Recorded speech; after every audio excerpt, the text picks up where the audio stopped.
अस्सलाम वालेकुम नाज़रीन, एक महकती और चहकती सुबह के साथ मैं हूं आपका मेजबान हन्नान बुखारी। नाज़रीन, दुआ करते हैं कि आज की सुबह आपके लिए ढेरों खुशियां लेके आप ही की चौखट पे आपका इंतजार कर रही हो। इसी दुआ के साथ आज के प्रोग्राम को आगे बढ़ाते हैं। जनाब, शहर फैसलाबाद की बात की जाए, दर्जा हरारत तो दिन ब दिन कम होता चला जा रहा है। पिछले दिनों स्मोक के असरात भी शहर फैसलाबाद पे काफी कम हो गए थे, लेकिन आज जब मैं घर से ऑफिस आ रहा था तो यूं महसूस हो रहा था जैसे स्मोक के असरात जो हैं वो फिर से शहर फैसलाबाद पे नजर आना शुरू हो गए।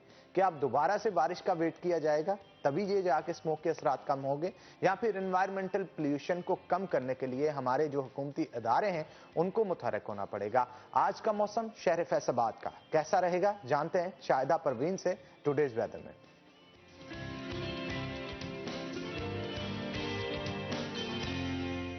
जी शाहिदा, बताइएगा कि आज शहर फैसलाबाद का मौसम क्या रहेगा? ज्यादा से ज्यादा दर्जा हरारत क्या होगा और कम से कम क्या होगा?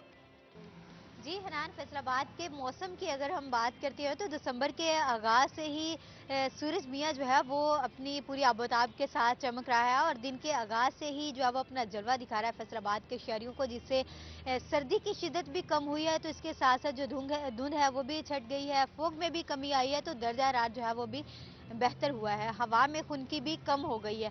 इस वक्त अगर हम दर्जा रात की बात करते हैं तो कम से कम दर्जा रात जो है वो 9 डिग्री सेंटीग्रेड रिकॉर्ड किया गया, जबकि ज़्यादा से ज़्यादा दर्जा रात जो है वो 27 तक जाने का इम्कान जाहिर किया गया है। हवा में इस वक्त नमी का तनासब 75 से 76% तक रिकॉर्ड किया गया। अलबत्ता सारा दिन जो है वो सूरज अपनी आंखें दिखाएगा, लेकिन शाम के वक्त जो है वो सूरज की शिद्दत जो है उसमें कमी आएगी, सूरज की तपश की शिद्दत में कमी आएगी। तो इसके साथ साथ ठंडक का एहसास बढ़ेगा, हवा में खुनकी भी बढ़ेगी और सर्दी की शिद्दत भी बढ़ जाएगी और मौसम जो है वो सर्द हो जाएगा रात के वक्त। जबकि महकमा मौसमियात के मुताबिक बादल तो आएंगे आइंदा 24 घंटों में, लेकिन उनके बरसने का कोई भी इम्कान जो है वो जाहिर नहीं किया गया है। जी बहुत शुक्रिया शाहिदा परवीन, आप शहर फैसलाबाद के मौसम का अहवाल बता रहे थे और उम्मीद करते हैं कि आने वाले दिनों में स्मोक के असरात भी शहर फैसलाबाद पे कम होंगे, बल्कि खत्म हो जाएंगे। क्योंकि अगर महकमा माहौलियात इस हवाले से जरा मुतहरिक होता है, ऐसी फैक्ट्रियां जिनकी चिमनियों से धुआं निकलता है और ऐसे लोग जो कि खुले में जाके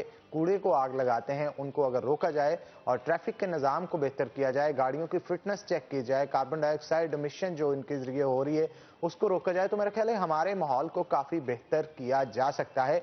दूसरी जानब जनाब, अगर देखा जाए इनामात जीतने के हवाले से बात, तो आपको रोज़ाना की बुनियाद पे जो है सिटी 41 की जानिब से ऑफर्स जो हैं वो दी जाती हैं, बुलेवार्ड की तरफ से ऑफर्स दी जाती हैं। तो आज का सवाल हम आपसे पूछते हैं कि ढुड्डी वाला फैसलाबाद के किस रोड पे मौजूद है? जीतने वाले खुश नसीब को बुलेवार्ड के जानब से वाउचर्स दिए जाएंगे। आप उन वाउचर्स से शॉपिंग कर सकते हैं, खाना खा सकते हैं और वहां पे जो कटिंग है वो भी करवा सकते हैं। वहां पे जो सैलून्स वगैरह मौजूद हैं। तो जनाब, आज का सवाल मैं रिपीट कर देता हूं कि ढूढ़ीवाला फैसलाबाद के किस रोड पे मौजूद है? जो इसका जवाब होगा वो आपकी स्क्रीन पे जो नंबर दिया गया है उस पर सेंड किया जाएगा। ज्यादा से ज्यादा टेक्स्ट करने वाले 5 खुश नसीब जो होंगे उनको ये वाउचर्स फराम किए जाएंगे। दोबारा सवाल को रिपीट कर देता हूं कि ढूढ़ीवाला फैसलाबाद के किस रोड पे मौजूद है, रोड का नाम लिखें और उस नंबर पे सेंड करें जो इस वक्त आपकी स्क्रीन पे अवेजा हो रहा है। ज्यादा से ज्यादा टेक्स्ट करने वाले 5 खुश नसीबों को वो वाउचर्स फराम किए जाएंगे। तो जनाब आगे बढ़ते हैं।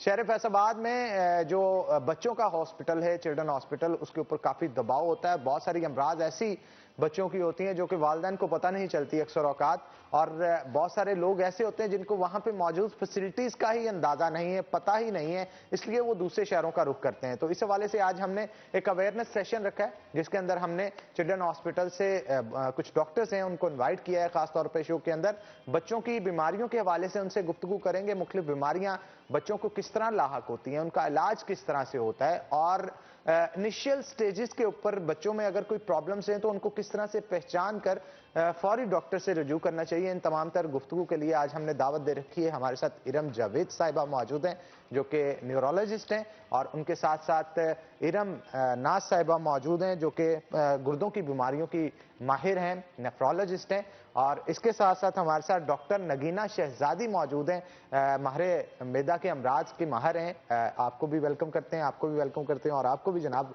वेलकम करते हैं शो के अंदर। पहले मैं चाहूंगा डॉक्टर इरम जावेद साहिबा की तरफ चलूं और न्यूरॉन्स के हवाले से जो बीमारियां बच्चों के अंदर पाई जाती हैं उसके हवाले से गुफ्तगू करें। मैडम, बहुत सारे बच्चे जो पैदा होते हैं बड़े होके उनमें मिर्गी के दौरे जो पड़ने शुरू हो जाते हैं, ये जेनेटिक डिजीज है या इससे हटके ये बाद में कोई प्रॉब्लम्स क्रिएट होती हैं बॉडी के अंदर जिससे ये प्रॉब्लम बढ़ती चली जाती है माशरे के अंदर? जी, ये दो तरह से होती है, जेनेटिक भी होती है जिसको मोरूसी भी कहा जाता है। इसके अलावा एक्वायर्ड जो बाद में आने वाली पेचीदगियाँ, जैसे अगर बच्चा पैदाइश पे रोता नहीं है, फौरन बाद नहीं रोता, तो उसके दिमाग को ऑक्सीजन नहीं पहुंचती और बच्चा दिमागी तौर पर माजूर हो जाता है, उनमें भी मिर्गी के दौरे पड़ सकते हैं। इसके अलावा अगर बच्चे को फांसी टीके ना लगाए जाएं और बच्चा गर्दन तोड़ बुखार का शिकार हो जाए तो बाद में उसे भी मिर्गी के दौरे पड़ सकते हैं। इसके अलावा दिमागी चोट भी जो है वो मिर्गी के दौरों की शक्ल में जाहिर हो सकती है। मैडम, अगर ये जेनेटिकली ड्राइव्ड हुई है आप में, तो इसको दूर करने का कोई तरीका मौजूद है या फिर जब तक आपकी नस्ल चलेगी ये इसमें जाती चली जाएगी? कुछ से बीमारियां ऐसी जो नस्ल दर नस्ल खानदान में शादियों की वजह से होती हैं, तो इसका बचाव यही है कि खानदान में शादियों से परहेज किया जाए। हाँ, इसके अलावा ये काबिल इलाज बीमारी है। हमारे यहाँ ये जो कंसेप्ट पाया जाता है कि कजन मैरिजेस का और खानदान में ही करनी है तो उसकी वजह से कुछ प्रॉब्लम्स भी आती हैं, जेनेटिक डिजीजेस जो हैं वो उनके बढ़ने के चांसेस होते हैं। आप क्या सजेस्ट करेंगी, लोगों को अवेयरनेस किस तरह से देंगी कि शादी बाहर भी कर सकते हैं खानदान से आप? जी बिल्कुल, ख़ास तौर पे अगर आपको पता है कि आपके ख़ानदान में एक बीमारी चली आ रही है तो आपको अवॉइड करना चाहिए ख़ानदान में शादियों से। इसके अलावा ये कि उनकी जेनेटिक काउंसलिंग की जाती है। इसमें ये रिस्क होता है, ये नहीं होता कि 100% आने वाले बच्चे में ये बीमारी होगी, उस पर 25% चांस होता है कि इसमें बीमारी जाहिर हो सकती है। बिल्कुल आप ठीक कह रही हैं। डॉक्टर रियन नाज साहबा भी हमारे साथ मौजूद है, उनके साथ भी गुफ्तगू करते हैं क्योंकि गुर्दों के अमराज बच्चों के अंदर दिन ब दिन बढ़ते चले जा रहे हैं। उनकी वजूहात क्या हैं? क्योंकि आजकल ये देखने में मैडम आ रहा है कि छोटे छोटे बच्चे छोटी उम्र में ही किडनीज जो हैं वो फेलियर हो जाती हैं उनकी और डायलिसिस पे शिफ्ट हो जाते हैं। उनकी वजूहात क्या होती हैं किडनीज खराब होने की? एक तो मैडम ने बहुत अच्छा एक्सप्लेन कर दिया, जेनेटिक। जो रेस्ट ऑफ द कॉजेज हैं उसमें हमारे जो एनवायरनमेंट के फैक्टर्स हैं वो बहुत करते हैं। हम लोगों की जो डाइटरी हैबिट्स हैं वो बहुत ज़्यादा बिगड़ चुकी हैं। आप देखें, सुबह स्कूल जाने से पहले सब बच्चे जंक फूड की लाइन में लगे होते हैं, ठीक है। वो बहुत एक आपके लिए 5 या 10 रुपए का पैकेट है, लेकिन उसके लॉन्ग टर्म जो इफेक्ट हैं वो बड़े खतरनाक हैं। रिकरेंट इन्फेक्शंस हैं, आप रंग बिरंगी एंटीबायोटिक्स एंटीपायरेटिक्स यूज़ करते हैं, वो बहुत बड़ी काज है बच्चों के गुर्दों में फेलियर आने की। और ये बदकिस्मती से अगर एक दफ़ा गुर्दे को कोई चोट लग गई है इस किस्म की, कोई इन्फेक्शन या किसी वजह से, तो गुर्दा 100% हम गारंटी नहीं दे सकते कि वो दोबारा नॉर्मलाइज होकर बिल्कुल नॉर्मल बच्चे की तरह वो ग्रो करेगा। इसलिए एक तो सबसे बड़ी वजह हमारी जो डाइटरी हैबिट्स हैं वो चेंज है। फिर माइनर सिम्टम्स को हम इग्नोर करते हैं, छोटी सी बात है उसको वैल्यूएट नहीं करते, आप गली के डॉक्टर से दवाई ले लेते हैं। जो लो ग्रेड इन्फेक्शंस हैं, इसमें स्पेशली मसाने का इन्फेक्शन जिसको यूटीआई बोलते हैं, वो इग्नोर चला जाता है, जबकि उसकी काज कोई वैल्यूएट नहीं करता। बिल्कुल ऐसे हाँ ही जी। है। वजह क्या होती है, ट्रिगर किस वजह से होता है, उस वजह को जड़ से उखाड़ने के लिए यहाँ पे तवज्जो नहीं की जाती और ना ही डॉक्टर्स, माजरत के साथ डॉक्टर्स भी इस चीज पे ज्यादा गौर नहीं करते। जो प्रॉब्लम नजर आ रही होती है बस उसे ट्रीट करके जाने देते हैं, हाँ जी, वो चाहे 10 दफा आ रही हो। अच्छा, एक चीज और यहाँ पे आती है कि नीम हकीम जो बहुत सारे होते हैं जिनमें जेनेटिक डिजीजेज नहीं भी होती बच्चों में, दवाई गलत देने की वजह से मैंने देखा है बहुत सारे बच्चों की किडनीज फेल हुई हैं। ये क्या चीज होती है, इस हवाले से भी अवेयर जी कीजिए। बिल्कुल, अगर आप कोई भी मेडिसिन इम्प्रॉपर डोज में या इम्प्रॉपर इंडिकेशन के ऊपर किसी को भी दे देंगे, वो दवाई उसके लिए सूटेबल नहीं है, वो समझ लें उसके लिए जहर है। और बच्चों की किडनीज जो है वो अंडर 3 इयर्स तक ग्रोइंग किडनीज हैं। आपने इस वक्त अगर कोई उनको इंसल्ट कर दी है तो वो रिकवरी मुकम्मल उसमें हम नहीं गारंटी कर सकते कि ये मुकम्मल होगी। दूसरा बहुत मेजर चंक है बच्चों का जो कि किडनी स्टोन्स के साथ रहते हैं। बहुत सारे वालिदैन यूरोलॉजिस्ट या ऑपरेशन वाली साइड पे ज्यादा गौर करते हैं, लेकिन उसकी वजह नहीं जानते। आप एक पथरी निकलवाते हैं, 6 महीने के बाद दोबारा बन जाती है। इसलिए उसको पिन पॉइंट करना कि ये किस वजह से थी, ये बहुत इंपॉर्टेंट है। मैडम, विटामिन डी की डेफिशिएंसी की वजह से भी ये स्टोन्स बन सकते हैं क्योंकि कैल्शियम अब्सॉर्ब नहीं होता तो वो फिर किसी ना किसी फॉर्म में जमा हो जाता है, ऐसे कुछ होता है? इसमें थोड़ी सी इंफॉर्मेशन मैं ये पुट करूंगी कि हम लोग जरूरत से ज्यादा विटामिन डी भी यूज करेंगे तो भी किडनी का स्टोन बन जाएगा। ये विटामिन डी के ओवर यूज की एक कॉम्प्लिकेशन है कि किडनी में स्टोन बन जाएगा। आपके जितने मल्टीविटामिन है, कैल्शियम सिरप है, पेरेंट्स बहुत शौक से सिर्फ सिरप ही लेने आए होते हैं हॉस्पिटल में, लेकिन उनको ये नहीं पता कि इतनी देर अगर कैल्शियम पिलाते रहेंगे तो उसके साइड इफेक्ट्स क्या हैं। बिल्कुल आप ठीक कह रही हैं। हमारे साथ नगीना शहजादी भी मौजूद है, उनसे भी गुफ्तगू करते हैं। मैडम आप क्या कहेंगे, स्टमक के बच्चों में दिन ब दिन केसेस बढ़ते चले जा रहे हैं, क्योंकि एक तो जैसे मैडम बता रही थी जंक फूड की वजह से, और दूसरा ये जो बहुत सारे आजकल पैकेट्स में चिप्स वगैरह जो बच्चे खाते हैं उसमें गैर मियारी ऑयल का इस्तेमाल किया जाता है, ये चीजें कितनी इफेक्ट करती हैं? जैसे कि नाम इंडिकेट कर रहा है गैस्ट्रोएंट्रोलॉजी, तो इट मीन्स कि starting from the mouth to the coming into the stomach and intestine, कि जो भी मैदे जिगर के या आंत के मसाइल हैं वो खाने पीने से ही स्टार्ट होते हैं। जो भी और सेकेंडली बच्चे ये कि वो उसमें हाइजेनिक कंडीशंस का इतना ख्याल नहीं रखा जाता। बच्चों की हैबिट होती है कि हर चीज़ उठा के जो है वो मुंह में डाल लेते हैं और दे डोंट नो कि जो खा पी रहे हैं वो चीज़ किस चीज़ से बनी हुई है या उसकी प्रिपरेशन कैसी है। तो इस तरह की जो अगर बच्चे चीज़ें लेते हैं तो उसका मैदे पे, आंत पे या जिगर पे उनके बहुत सारे प्रॉब्लम्स पैदा हो सकते हैं। इसी तरह जो पानी है, फैसलाबाद का पानी जैसे आप जानते हैं, बिल्कुल तो खारा पानी है और नमकीन पानी पीने से भी बहुत और सारी उसकी प्रॉब्लम। वजह से जो साफ होने की ना होने की वजह से जो मसाइल पैदा हो रहे हैं वो इतने ज़्यादा हैं कि मतलब वो बीइंग अ गैस्ट्रोएंट्रोलॉजिस्ट हमारे लिए उनको भी कोप करना डिफ़िकल्ट हो जाता है। क्योंकि अगर एक छोटी सी मैयर्स अगर आप पानी को साफ़ कर लें तो जिसकी वजह से जिगर में पस पड़ती है, जो बच्चों को डायरिया होता है या बच्चों के बार बार जो है ग्रोथ नहीं हो रही, बार बार डायरिया होता है, उसकी वजह से बच्चे की ग्रोथ कम हो जाती है। तो उस चीज़ ग्रोथ कम होने की वजह से बच्चे की इम्यूनिटी कम होती है, और इम्यूनिटी जब अच्छी नहीं होगी तो बच्चे को बार बार इन्फेक्शंस होते हैं। बिल्कुल। तो उन इन्फेक्शंस को हम सिंपल सी मेजर्स अगर अपना लें कि बच्चों की आप हाइजेनिक कंडीशंस का ख्याल रखें, और ये पेरेंट्स की रिस्पॉन्सिबिलिटी है कि बच्चों को अच्छी चीज़ें खिलाएं, हेल्दी फूड खिलाएं, बैलेंस डाइट दें, और बाज़ार की जो चीज़ें हैं उनसे अवॉइड करें, ताकि आने वाली परेशानी से जो है वो बच्चों को बचाया जा सके। लेकिन अब बच्चों को शिफ्ट किस तरह से किया जाए? अब टेस्ट बर्ड्स उनके अंदर डेवलप हो जाते हैं, फिर वालिदैन को तंग करते हैं, सताते हैं। आपको भी बच्चे सताते होंगे कि मामा आज फलां चीज़ खानी है, कोल्ड ड्रिंक पीने दे। ये कोल्ड ड्रिंक्स वगैरह कितना नुकसान देती हैं बच्चों को, स्टमक को, इस हवाले से भी बताएं। बच्चे पीछे से तो कोई टेस्ट बड्स जो है उनके डेवलप तो होती है, लेकिन जो पेरेंट्स उन्हें सिखाना है बच्चों ने वही खाना है। बच्चों को तो नहीं पता कि उन्हें कौन सी चीज़ खानी है, कौन सी लेकिन बड़ों को भी तो देख के कुछ ना कुछ पिक करता है ना बच्चा। थोड़ा सा। जी बिल्कुल, आपको वो चीज़ें पेरेंट्स को बच्चे बहुत ज़्यादा फॉलो करते हैं। तो अगर आप खुद हेल्दी फूड लेंगे या बाजारी फूड से अवॉइड करेंगे तो बच्चे ऑटोमेटिकली आपको फॉलो करेंगे। आप खुद घर में हर चीज़ आप दे सकते हैं बच्चों को, अगर स्पाइसी आइटम्स भी वो लेना चाहें वंस इन अ वीक, लेकिन आप उसको घर में तैयार करके दें, बजाय कि आप बाहर से जो है वो चीज़ें ऑर्डर कर रहे हैं, उनको बच्चों को उन पे लगाया हुआ। अच्छा, अल्सर भी बन जाता है खराब फूड खाने से या जंक बिल्कुल फूड खाने से? बिल्कुल बनते हैं। बहुत से बच्चे हमारे पास आते हैं जिनको खून की उल्टियाँ आ रही होती हैं। खून की उल्टियाँ? खून की उल्टियाँ आती हैं, या पकाने के रास्ते जो है वो बच्चों को ब्लड आ रहा होता है, तो उसमें फिर हमें बच्चों की एंडोस्कोपी करनी पड़ती है।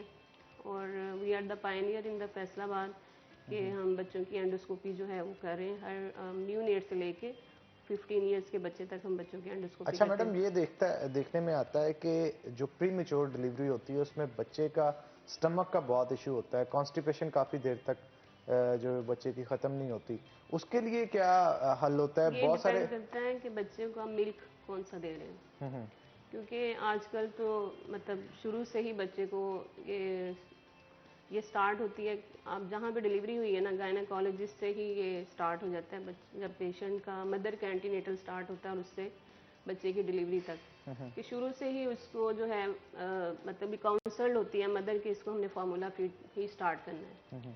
लेकिन उसके उतने ही मसाइल ज़्यादा हैं as compare to the mother milk. बिल्कुल, अगर न्यूट्रिशन जा रहे होते हैं उसके साथ साथ और भी बहुत सारे मसाइल होते हैं जो कि ट्रिगर हो रहे होते हैं, उन मसाइल को किस तरह से हल किया जाएगा इसका भी आपसे जवाब लेंगे, लेकिन एक छोटी सी ब्रेक के बाद। तो नाज़रीन एक ब्रेक लेंगे, ब्रेक के बाद दोबारा हाजिर होते हैं, कहीं मत जाइएगा, हमारे साथ रहिएगा।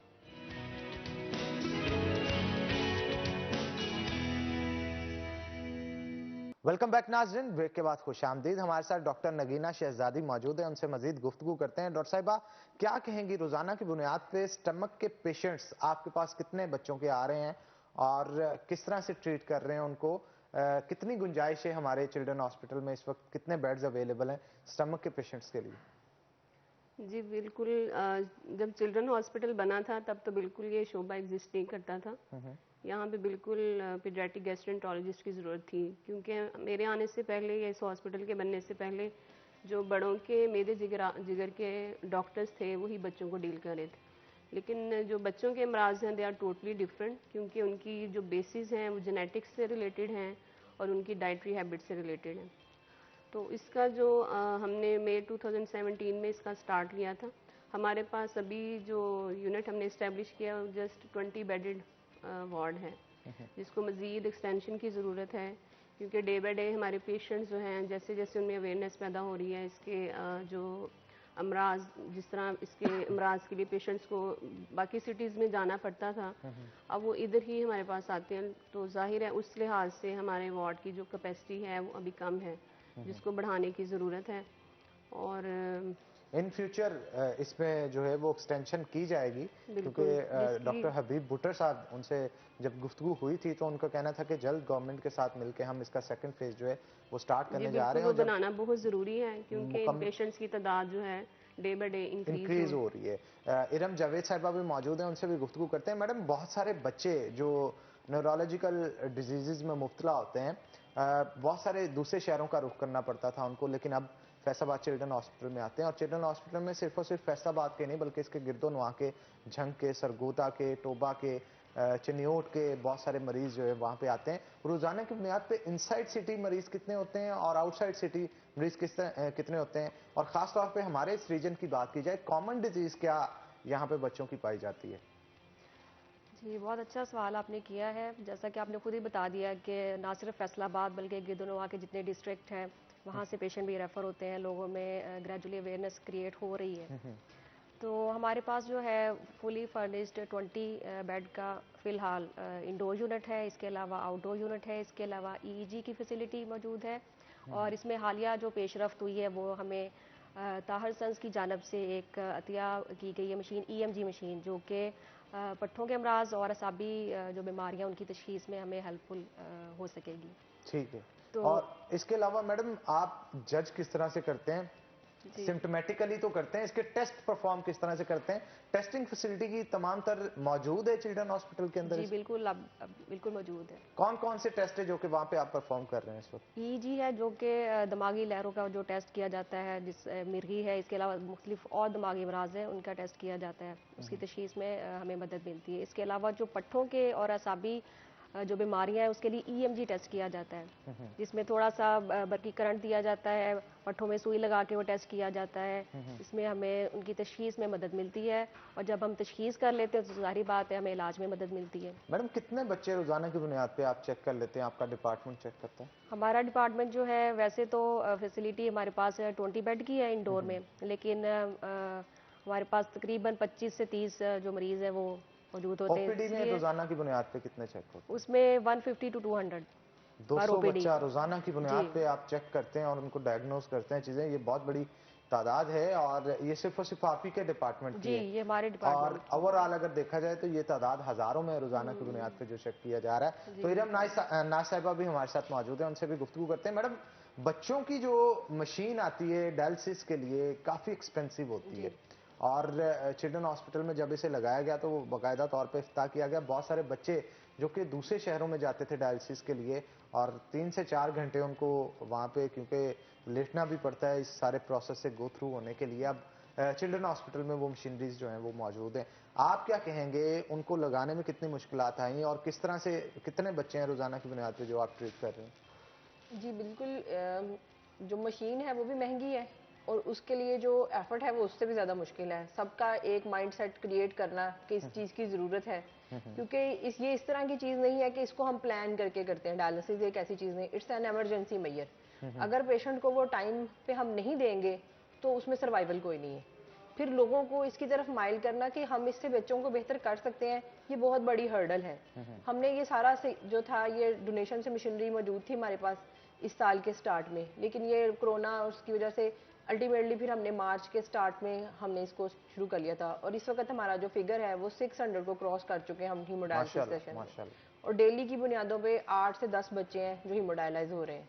लेकिन उसमें ये है कि हमारे पास अभी मशीन सिर्फ 3 है, उसमें डेफिनेटली हमें शहर के मुखैर हजरात से और गवर्नमेंट की तरफ से ये फैसिलिटी को एक्सपेंड करने के लिए बहुत ज़्यादा जो है ना वो सपोर्ट की ज़रूरत है। वरना ये बच्चे या तो पहुंचते थे, जो पहुंच जाते थे उनके बारे में तो हम नहीं, लेकिन बहुत सारे बच्चे थे जो पहुंच ही नहीं सकते थे क्योंकि बहुत थोड़ी सी पॉपुलेशन है जो कि एम्बुलेंस सपोर्ट करती है। बिल्कुल। और पब्लिक ट्रांसपोर्ट या बस में बैठ के इस तरह का बच्चा जो सीरियस है विदाउट ऑक्सीजन, वो कितने को पहुंच सकते हैं जिनको रिफ्यूज कर दिया जाता है कि फैसलाबाद में हम हीमोडायलिसिस नहीं कर सकते। और बहुत सारे मतलब बहुत सारे तो नहीं, मोस्टली पेशेंट्स ऐसे होते हैं जिनके वालिदैन बहुत गरीब होते हाँ जी, हैं, गरीब वो होते हैं अफोर्ड ही नहीं कर सकते क्योंकि मैडम इसकी बहुत सारे लोग जिन्होंने मशीनें लगा के दी होती हैं और उनका कहना है कि फ्री होंगे, लेकिन वो फ्री में एक्सेसरीज फिल्टर्स उसके लिए खुद उनको परचेज करने पड़ते नहीं, हैं। अल्हम्दुलिल्लाह हम खुद ही इसको कर रहे हैं मैनेज। पेशेंट के लिए अभी फिलहाल ये फ्री ऑफ कॉस्ट ही चल रहा है, लेकिन अभी इसमें बहुत ज्यादा एक्सटेंड करने की जरूरत है क्योंकि अच्छा पेशेंट मैडम, नंबर डे बहुत बाय सारे डे इंक्रीज पेशेंट्स है। आपके पास आते होंगे, अक्यूट फेलियर के कितने पेशेंट्स होते हैं, क्रोनिक कितने पेशेंट्स हैं हमारे रीजन की अगर खास तौर पे बात करें? क्रॉनिक तो बहुत ज्यादा है क्योंकि हम बिल्कुल स्टोन बेल्ट के अंदर बैठे हुए हैं। हमारा ये झांग चन्योट ये सारा एरिया जो है ये फुल है किडनी स्टोन की डिजीजेस के साथ। जबकि इससे पहले उनका ट्रीटमेंट एंड हो जाता था कि एक दो दफा उन्होंने पथरी निकलवा ली है, जो थोड़े से बड़े पेशेंट हैं वो शुआओं के जरिए निकलवा लेते थे और चल उनका ये काम चलता रहता था, और अडल्ट एज में वो फुल फ्लैज रीनल फेलियर के साथ है।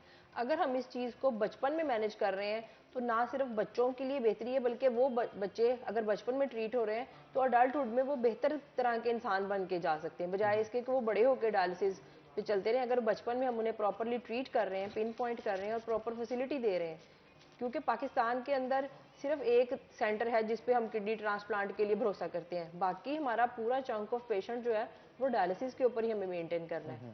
रीनल ट्रांसप्लांट एक बहुत महंगा प्रोसीजर है और अफोर्डेबिलिटी बहुत कम है, तो हमें चाहिए कि जो दरमियान वाली जो चीज़ है उसको सपोर्ट करें ताकि बहुत सारे पेशेंट्स जो अगले स्टेप पे नहीं जंप कर सकते वो बेहतर तरीके से इसके ऊपर अपनी जिंदगी गुजार सके। अच्छा मैडम, इज दैट पॉसिबल कि बच्चे को भी बड़ा किडनी दे सकता है, डोनेट कर सकता है? जी, बच्चों में जो पाकिस्तान के अंदर होटला है बड़ा ही किडनी देता है, बच्चे की किडनी बच्चे को नहीं लगती। 18 साल से बड़े ही का पर्सन आपको डोनेट कर सकता है।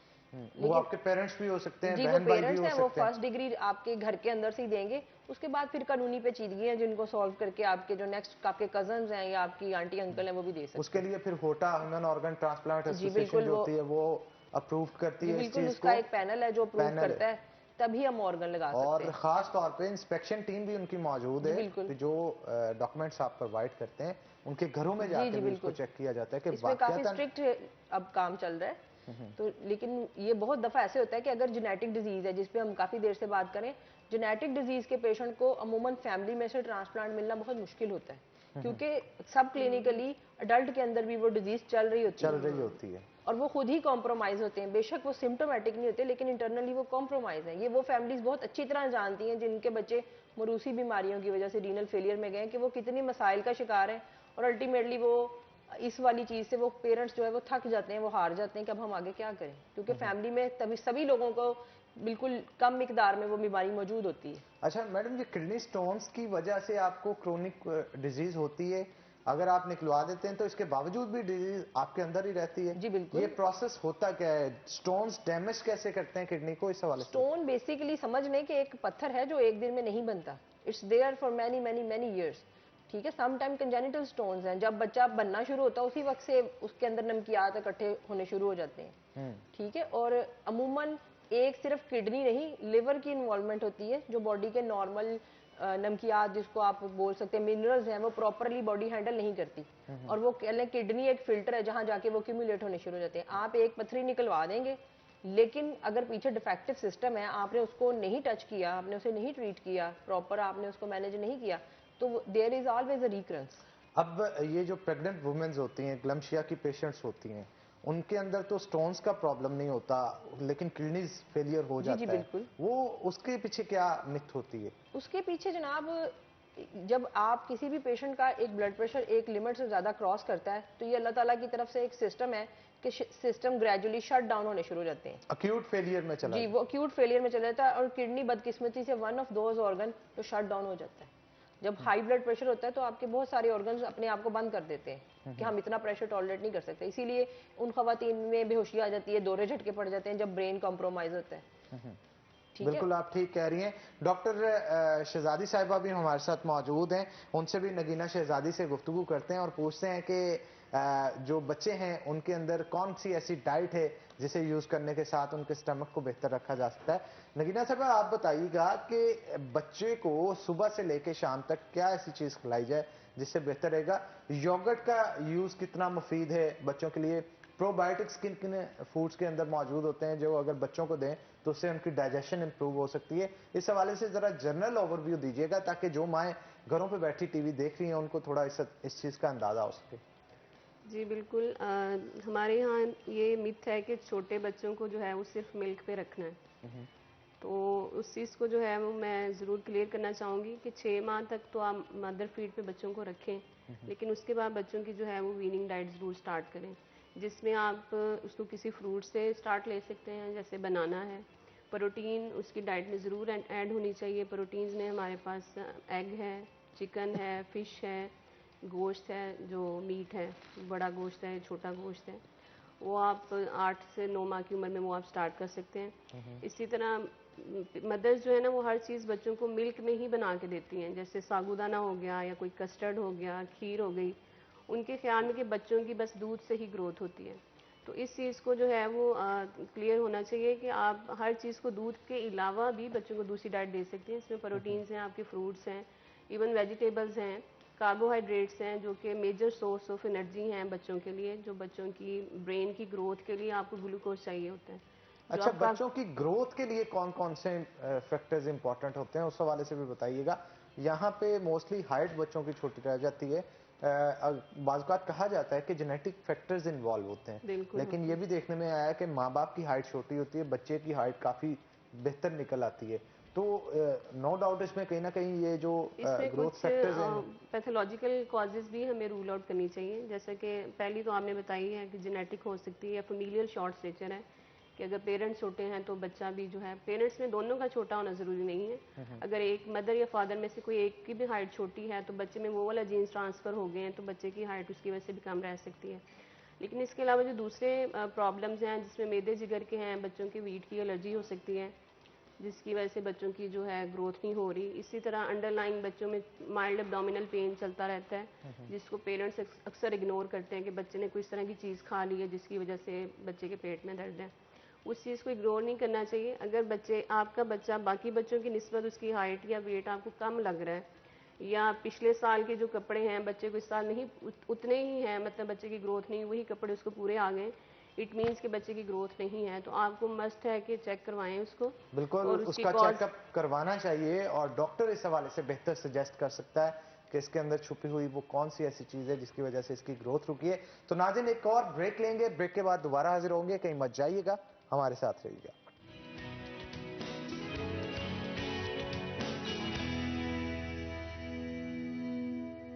वेलकम बैक नाज़रीन, ब्रेक के बाद खुशामदीद। डॉक्टर इरम जावेद साहिबा हमारे साथ मौजूद हैं, मजीद गुफ्तगू उनके साथ करते हैं। मैडम क्या कहेंगी अगर बच्चों के खास तौर पे असाबी बीमारियों के हवाले से गुफ्तगू की जाए, कौन से ऐसे सिम्टम्स होते हैं बच्चों में जो शुरुआती स्टेजेस पे नजर आने शुरू होते हैं, किस तरह से आप जज कर सकते हैं घर पे बैठे कि बच्चों में असाबी कमजोरी है और उसको ट्रीट किस तरह से किया जाएगा फिर?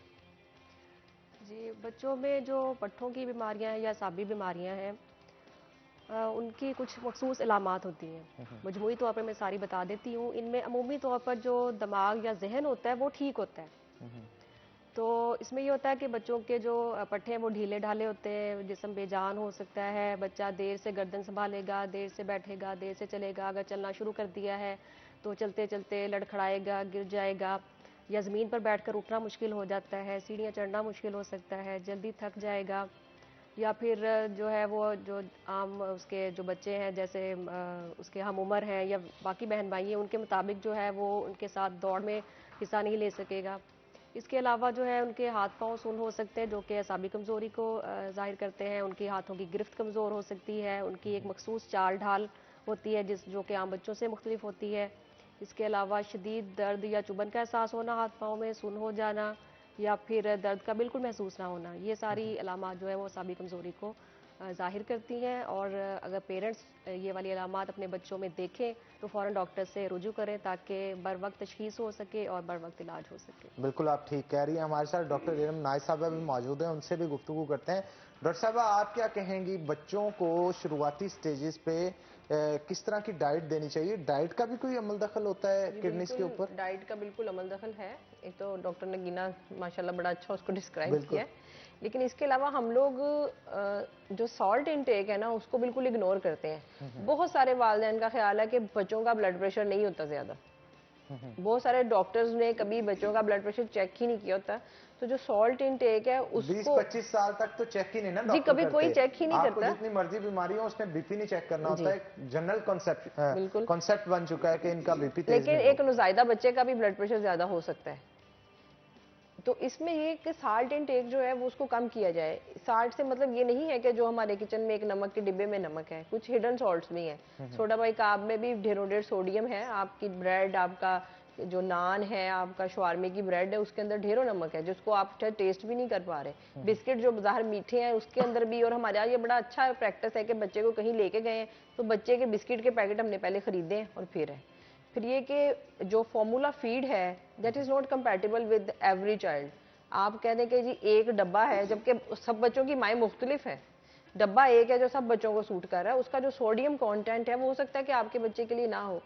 तो आप अपने बच्चे को as much as possible natural diet जो कि गुड है। हमारे पुराने कॉन्सेप्ट सब खत्म हो गए जिसमें कि घर का खाना, घर का दही, घर की चीजें होती थी। अब हमने अपने आप को रेडीमेड कर लिया कि सिरिलैक से ही हमने वीनिंग करनी है। मैडम, ये भी तो देखने में आता है ना कि बाजारों से मिलने वाली चीजों की मिलावट की वजह से भी बच्चों की जी किडनी बिल्कुल, फेलियर होती अगर है। उसमें मिलावट नहीं भी है, उसकी जो रेसिपी अगर आप उसको नेचुरल एक से कंपेयर करेंगे तो there is a wide range of difference. मिलावट तो बाद में आती है। आप ये कहते हैं जी हमने बहुत अच्छे ब्रांड का बहुत अच्छा सिरिलैक लिया है जिसका सबसे प्राइम आवर्स में आपको एडवर्टाइजमेंट नजर आ रहा है। अब बहुत लेकिन सारी आइसक्रीम्स ऐसी बाजारों जी में होती बिल्कुल, हैं जो कि वेजिटेबल फैट से बनाई जाती हैं और कुछ इस बिल्कुल। तरह की अगर चीजें। वो वेजिटेबल फैट जो क्लेम करें अगर वो भी डाला है तो भी ठीक है, लेकिन जो उन्होंने डाला है वो कुछ भी नहीं है, वो कुछ और ही है। वो आपके नेचुरल चीजों से बहुत मुख्तलिफ है। वो जाहिर है बॉडी में कहीं ना कहीं एक्यूमुलेट होगा। और बहुत सारे एजेंट्स ऐसे हाँ यूज जी किए जाते हैं जो कलरिंग एजेंट्स जी। होते हैं, और कार्सिनोजेनिक होते हैं बिल्कुल बॉडी के जनाब। लिए। और चाइल्डहुड ओबेसिटी ये शिफ्ट हो चुकी है वेस्टर्न से हमारे पास। अब हमारे आप चले जाएं किसी मॉल में आपको बहुत से बच्चे मिलेंगे जो कि बिल्कुल ओवरवेट ऐसे हैं। ही, और बिल्कुल। वो जितने ओवरवेट हैं दे ऑल आर हाइपरटेंसिव। अब शुरू पे तो वो बच्चे क्यूट लगते हैं नहीं, उनको, लेकिन आगे जाके उनके साथ सेहत के साथ क्या बिल्कुल मामला पेश आपका आते अगर हैं। एक सरफेस एरिया एक बॉडी का वजन ज्यादा है तो वो हर बॉडी के ऑर्गन के ऊपर डैमेज कर रहा है। उनको अर्ली हार्ट फेलियर हो सकता है, रीनल फेलियर हो सकता है, लिवर के अंदर फैटी चेंज आ सकती है। तो ये हमें थोड़ा वालिदैन को इसमें मोटिवेट करने की जरूरत है कि मोटापे से खुश ना हो या अपनी डाइट के अंदर नेचुरल चीजों को ऐड करें। मैं हमेशा से इसी बात के ऊपर जोर देती हूँ। बिल्कुल आप ठीक कह रही है। नगीना शहजादी भी हमारे साथ मौजूद है, उनसे भी गुफ्तगू करते हैं। मैडम, लिवर पे भी इफेक्ट पड़ता है बच्चों की? लिवर फेलियर भी होता है? बिल्कुल, जैसे डॉक्टर इरम नाज ने भी एक्सप्लेन किया है कि ये जो चीज़ें हैं इनडायरेक्टली जो है वो लिवर को भी डैमेज कर रही हैं। और लिवर हमारा मेजर ऑर्गन है जो कि बॉडी के जो डिफरेंट सब्सटेंसेस हैं उनको डिटॉक्सिफाई करता है। और जो बहुत सी प्रोटीन्स हैं वो बॉडी में वो लिवर ही सिंथेसाइज करता है। तो जब ये चीज़ें नहीं बन रही होंगी या लिवर फेल हो रहा होगा तो अल्टीमेटली बच्चे की जो है वो लिवर फेलियर के बाद हमें लिवर ट्रांसप्लांट की तरफ जो है वो जाना पड़ेगा। इस तरह बहुत सी बीमारियां ऐसी हैं जो कि किडनी के साथ एसोसिएटेड हैं, जैसे डॉक्टर इरम ने भी पहले एक्सप्लेन किया है, जिनकी जेनेटिक एसोसिएशन है कि जो किडनीज को भी हार्म कर रही हैं और लिवर को भी हार्म कर रही हैं। तो ये इनडायरेक्टली जो है वो जाहिर है बच्चे की ग्रोथ पे इफ़ेक्ट करती हैं। इसके अलावा खाने पीने की अगर हम बात करें डाइट से रिलेटेड, तो बच्चों के जिगर में जो है वो पस भी पड़ जाती है। जिस तरह स्किन पे एक फोड़ा बनता है उसमें पीप पड़ती है, उसको फिर निकालना पड़ता है। लेकिन जो जिगर का फोड़ा है ना वो इंतहाई जो है वो ये एक कैंसर नहीं डेलिकेट, होगा फिर? कैंसर नहीं होता, वो पस होती है जो कि गंदे खाने पीने से, गंदे पानी से, जो बच्चे हाइजीनिक कंडीशंस का ख्याल नहीं रखते, तो वो पस इतनी बड़ी है कि हमने आजकल इतने पेशेंट इस डिजीज़ के आ रहे, मेरा पूरा वार्ड इस बीमारी से भरा पड़ा है। और सिंपल सी मैयज अगर हम पानी को जो है वो बॉयल कर लें, उसकी हाइजीनिक कंडीशंस का ख्याल रखें तो हम बीमारी से हम बच्चों को बचा सकते हैं। लेकिन वो लिवर में इतना वो डेलिकेट ऑर्गन है कि आपको वो पस जब तक आप निकालेंगे नहीं वो बच्चा ठीक नहीं होगा, उसका फीवर सेटल नहीं होगा। तो कई बच्चे तो ऐसे हैं कि जिनको फीवर हो रहा है, माएँ इलाज करवाई जा रही हैं, बुखार का इलाज हो रहा है, but nobody bothers to touch the abdomen of the patient, कि हम उसका अब्डोमेन पलपेट करके देख लें, उसके जो लीवर वाला एरिया वहाँ पे टेंडरनेस मिलती है, बच्चे को बहुत ज़्यादा पेन होती है। कई पेशेंट मैंने इस तरह के ट्रीट किए हैं जिनमें बुखार ट्रीट हो रहा है, जिसको टाइफाइड बुखार है, लेकिन ना किसी ने उसका अल्ट्रासाउंड करवाया है, ना किसी ने उसका अब्डोमेन देखा है। तो जब उसका स्कैन करवाते हैं तो उसमें काफ़ी इतनी बड़ी पस पड़ी होती है जो हमें निकालनी पड़ती है। और लीवर ऐसा ऑर्गन है जो बिल्कुल सुपरफिशियल पड़ा हुआ है, इसके साथ जो लेफ्ट लोब है लीवर का, उसके साथ पीछे जो है वो हार्ट पड़ा हुआ है। अगर हम उस पस को भी निकालने की कोशिश करते हैं तो ये it's a very difficult and dangerous procedure कि you can even rupture the heart, other organs को भी डैमेज हो सकता है। तो वो पस जब तक आप निकालेंगे नहीं, वो बच्चा तब तक ठीक नहीं होगा। उसमें हमें कई दफ़ा ड्रेन डालना पड़ता है जो कि काफ़ी दिन अंदर रहता है, और पस आहिस्ता आहिस्ता बनती रहती है, फिर वो लिक्विफाई होती है, फिर वो ड्रेन होती है। और इसका मतलब 1 to 2 months का इसका जो है वो ट्रीटमेंट है, जिससे बच्चे जो हैं वो तब बेहतर होते हैं। और उसके लिए मुख्तलिफ तरह की एंटीबायोटिक्स जो कि कंटिन्यूस देनी पड़ती हैं, जो कि इस डिजीज़ से रिलेटेड है। अच्छा मैडम, अगर एंटीबायोटिक्स की बात की जाए, एंटीबायोटिक्स के ऊपर भी रिसर्च होने की ज़रूरत है, क्योंकि ये भी कहा जाता है कि ये अल्टीमेटली किडनी फेलियर का ही सबब बनती है। तो आप इनकी डोजेजेस जो होती हैं उनको मेजर करके? बिल्कुल, बच्चों में स्पेशली जो है, बड़ों में तो एक स्टैंडर्ड डोजेज है ना, लेकिन बच्चों में हम we are giving every antibiotic with the weight of the child. जितना बच्चे का वेट होता है उसकी स्टैंडर्ड एक हमारे पास जो है वो गाइडलाइंस हैं, उसको हम फॉलो करते हैं। हर एंटीबायोटिक की बच्चे के वेट के मुताबिक डोज है, और उसकी एक मैक्सिमम जो है ना लिमिट है, उससे हम क्रॉस नहीं करते। अच्छा मैडम, ये जो आपने बताया कि लिवर में पस बन जाती है, इस पस को निकालने के लिए आप ऑपरेट करते हैं, क्या करते हैं? नहीं, और पहले जो था कि जिस वजह से बन रही होती है वो वजह क्या होती है, उसको ल्यूट आउट कैसे करते हैं बॉडी से? वजह जो है वो मैंने आपसे पहले भी एक्सप्लेन किया है कि पायोजेनिक एक होती है और एक अमीबिक एब्सेस होती है, और एक होती है मिक्स्ड होती है, जिसमें दोनों चीज़ें। अमीबिक क्या है? अमीबा जो हम अक्सर पढ़ते हैं कि जो गंदे हाथों से बच्चे ने कुछ खा पी लिया, तो अमीबिएसिस है जो कि जाके लिवर को हिट कर रहा है। इसी तरह ये अंतड़ियों को भी हिट करता है, जिस तरह डिसेंट्री होती है बच्चों में, जो बच्चे जिनके पखाने के साथ ब्लड आता है, तो वो भी अमीबा की वजह से ही है। सेकंड जो है पायोजेनिक है, जिस तरह मुख्तलिफ जरासीम हैं जो बॉडी को अगर हिट करते हैं, तो स्पेसिफिकली अगर वो लिवर को हिट करेंगे तो वहाँ पे वो जो है लिवर में पस बना सकते हैं। तो अगर दोनों बच्चा इतना इम्यूनो कम्प्रोमाइज्ड है कि इम्यूनिटी अच्छी नहीं है बच्चे की, तो जाहिर है बहुत से और जो जर्म्स हैं उस पर हमला करेंगे। बिल्कुल आप ठीक कह रही हैं। हमारे साथ इरम जावेद साहिबा भी मौजूद हैं, उनसे भी गुफ्तगू करते हैं। मैडम, जनरली आप पेरेंट्स को क्या पैगाम देना चाहते हैं जिससे ओवरऑल बच्चे की फिटनेस जो है वो इम्प्रूव हो सके? ओवरऑल फिटनेस का डॉक्टर नगीना ने काफ़ी एक्सप्लेन कर दिया है। मैं अपनी स्पेशलिटी के हवाले से कुछ बात करना चाहूँगी कि जो जैसा कि वो बात बता रही थी कि जो बच्चे गंदे हाथों से खा पी लेते हैं, इसी तरह से कुछ वायरसेस ऐसे हैं जो कि आपके निज़ाम में दाखिल हो जाते हैं अंतड़ियों में, जैसे कि पोलियो वायरस है, वो भी इसी तरह से बॉडी में दाखिल होता है और फिर वो बाद अज़ां असाबी निज़ाम को मुतासर करता है और बच्चा उम्र भर के लिए माजूर हो जाता है। तो इसका बचाव भी मुमकिन है। एक तो हाथ धोएं, इसके अलावा बच्चों को हिफाजती टीके लगवाएं, पोलियो के कतरे पिलाएं, और इसके अलावा जो खन्नाक एक बीमारी है जिसको डिप्थीरिया कहा जाता है, उसके भी हिफाजती टीके मौजूद हैं बचाव के, तो वो भी बाद अज़ां असाबी कमज़ोरी का बायस बन सकती है। इसके अलावा जो है जेनेटिक पे काफ़ी बात हो चुकी है। अच्छा, सांप को मजीद मजबूत करने के लिए क्या बच्चों को बाहर खेलने कूदने की इजाज़त देनी चाहिए? एक जनरल एक्टिविटीज़ में उनको बिजी करना चाहिए, क्योंकि आजकल बच्चे ज़्यादा टैब पे लगे रहते हैं। जी जी, देखो ये गैजेट्स को अवॉइड करना चाहिए और इनको आउटडोर एक्टिविटीज़ को प्रमोट करना चाहिए।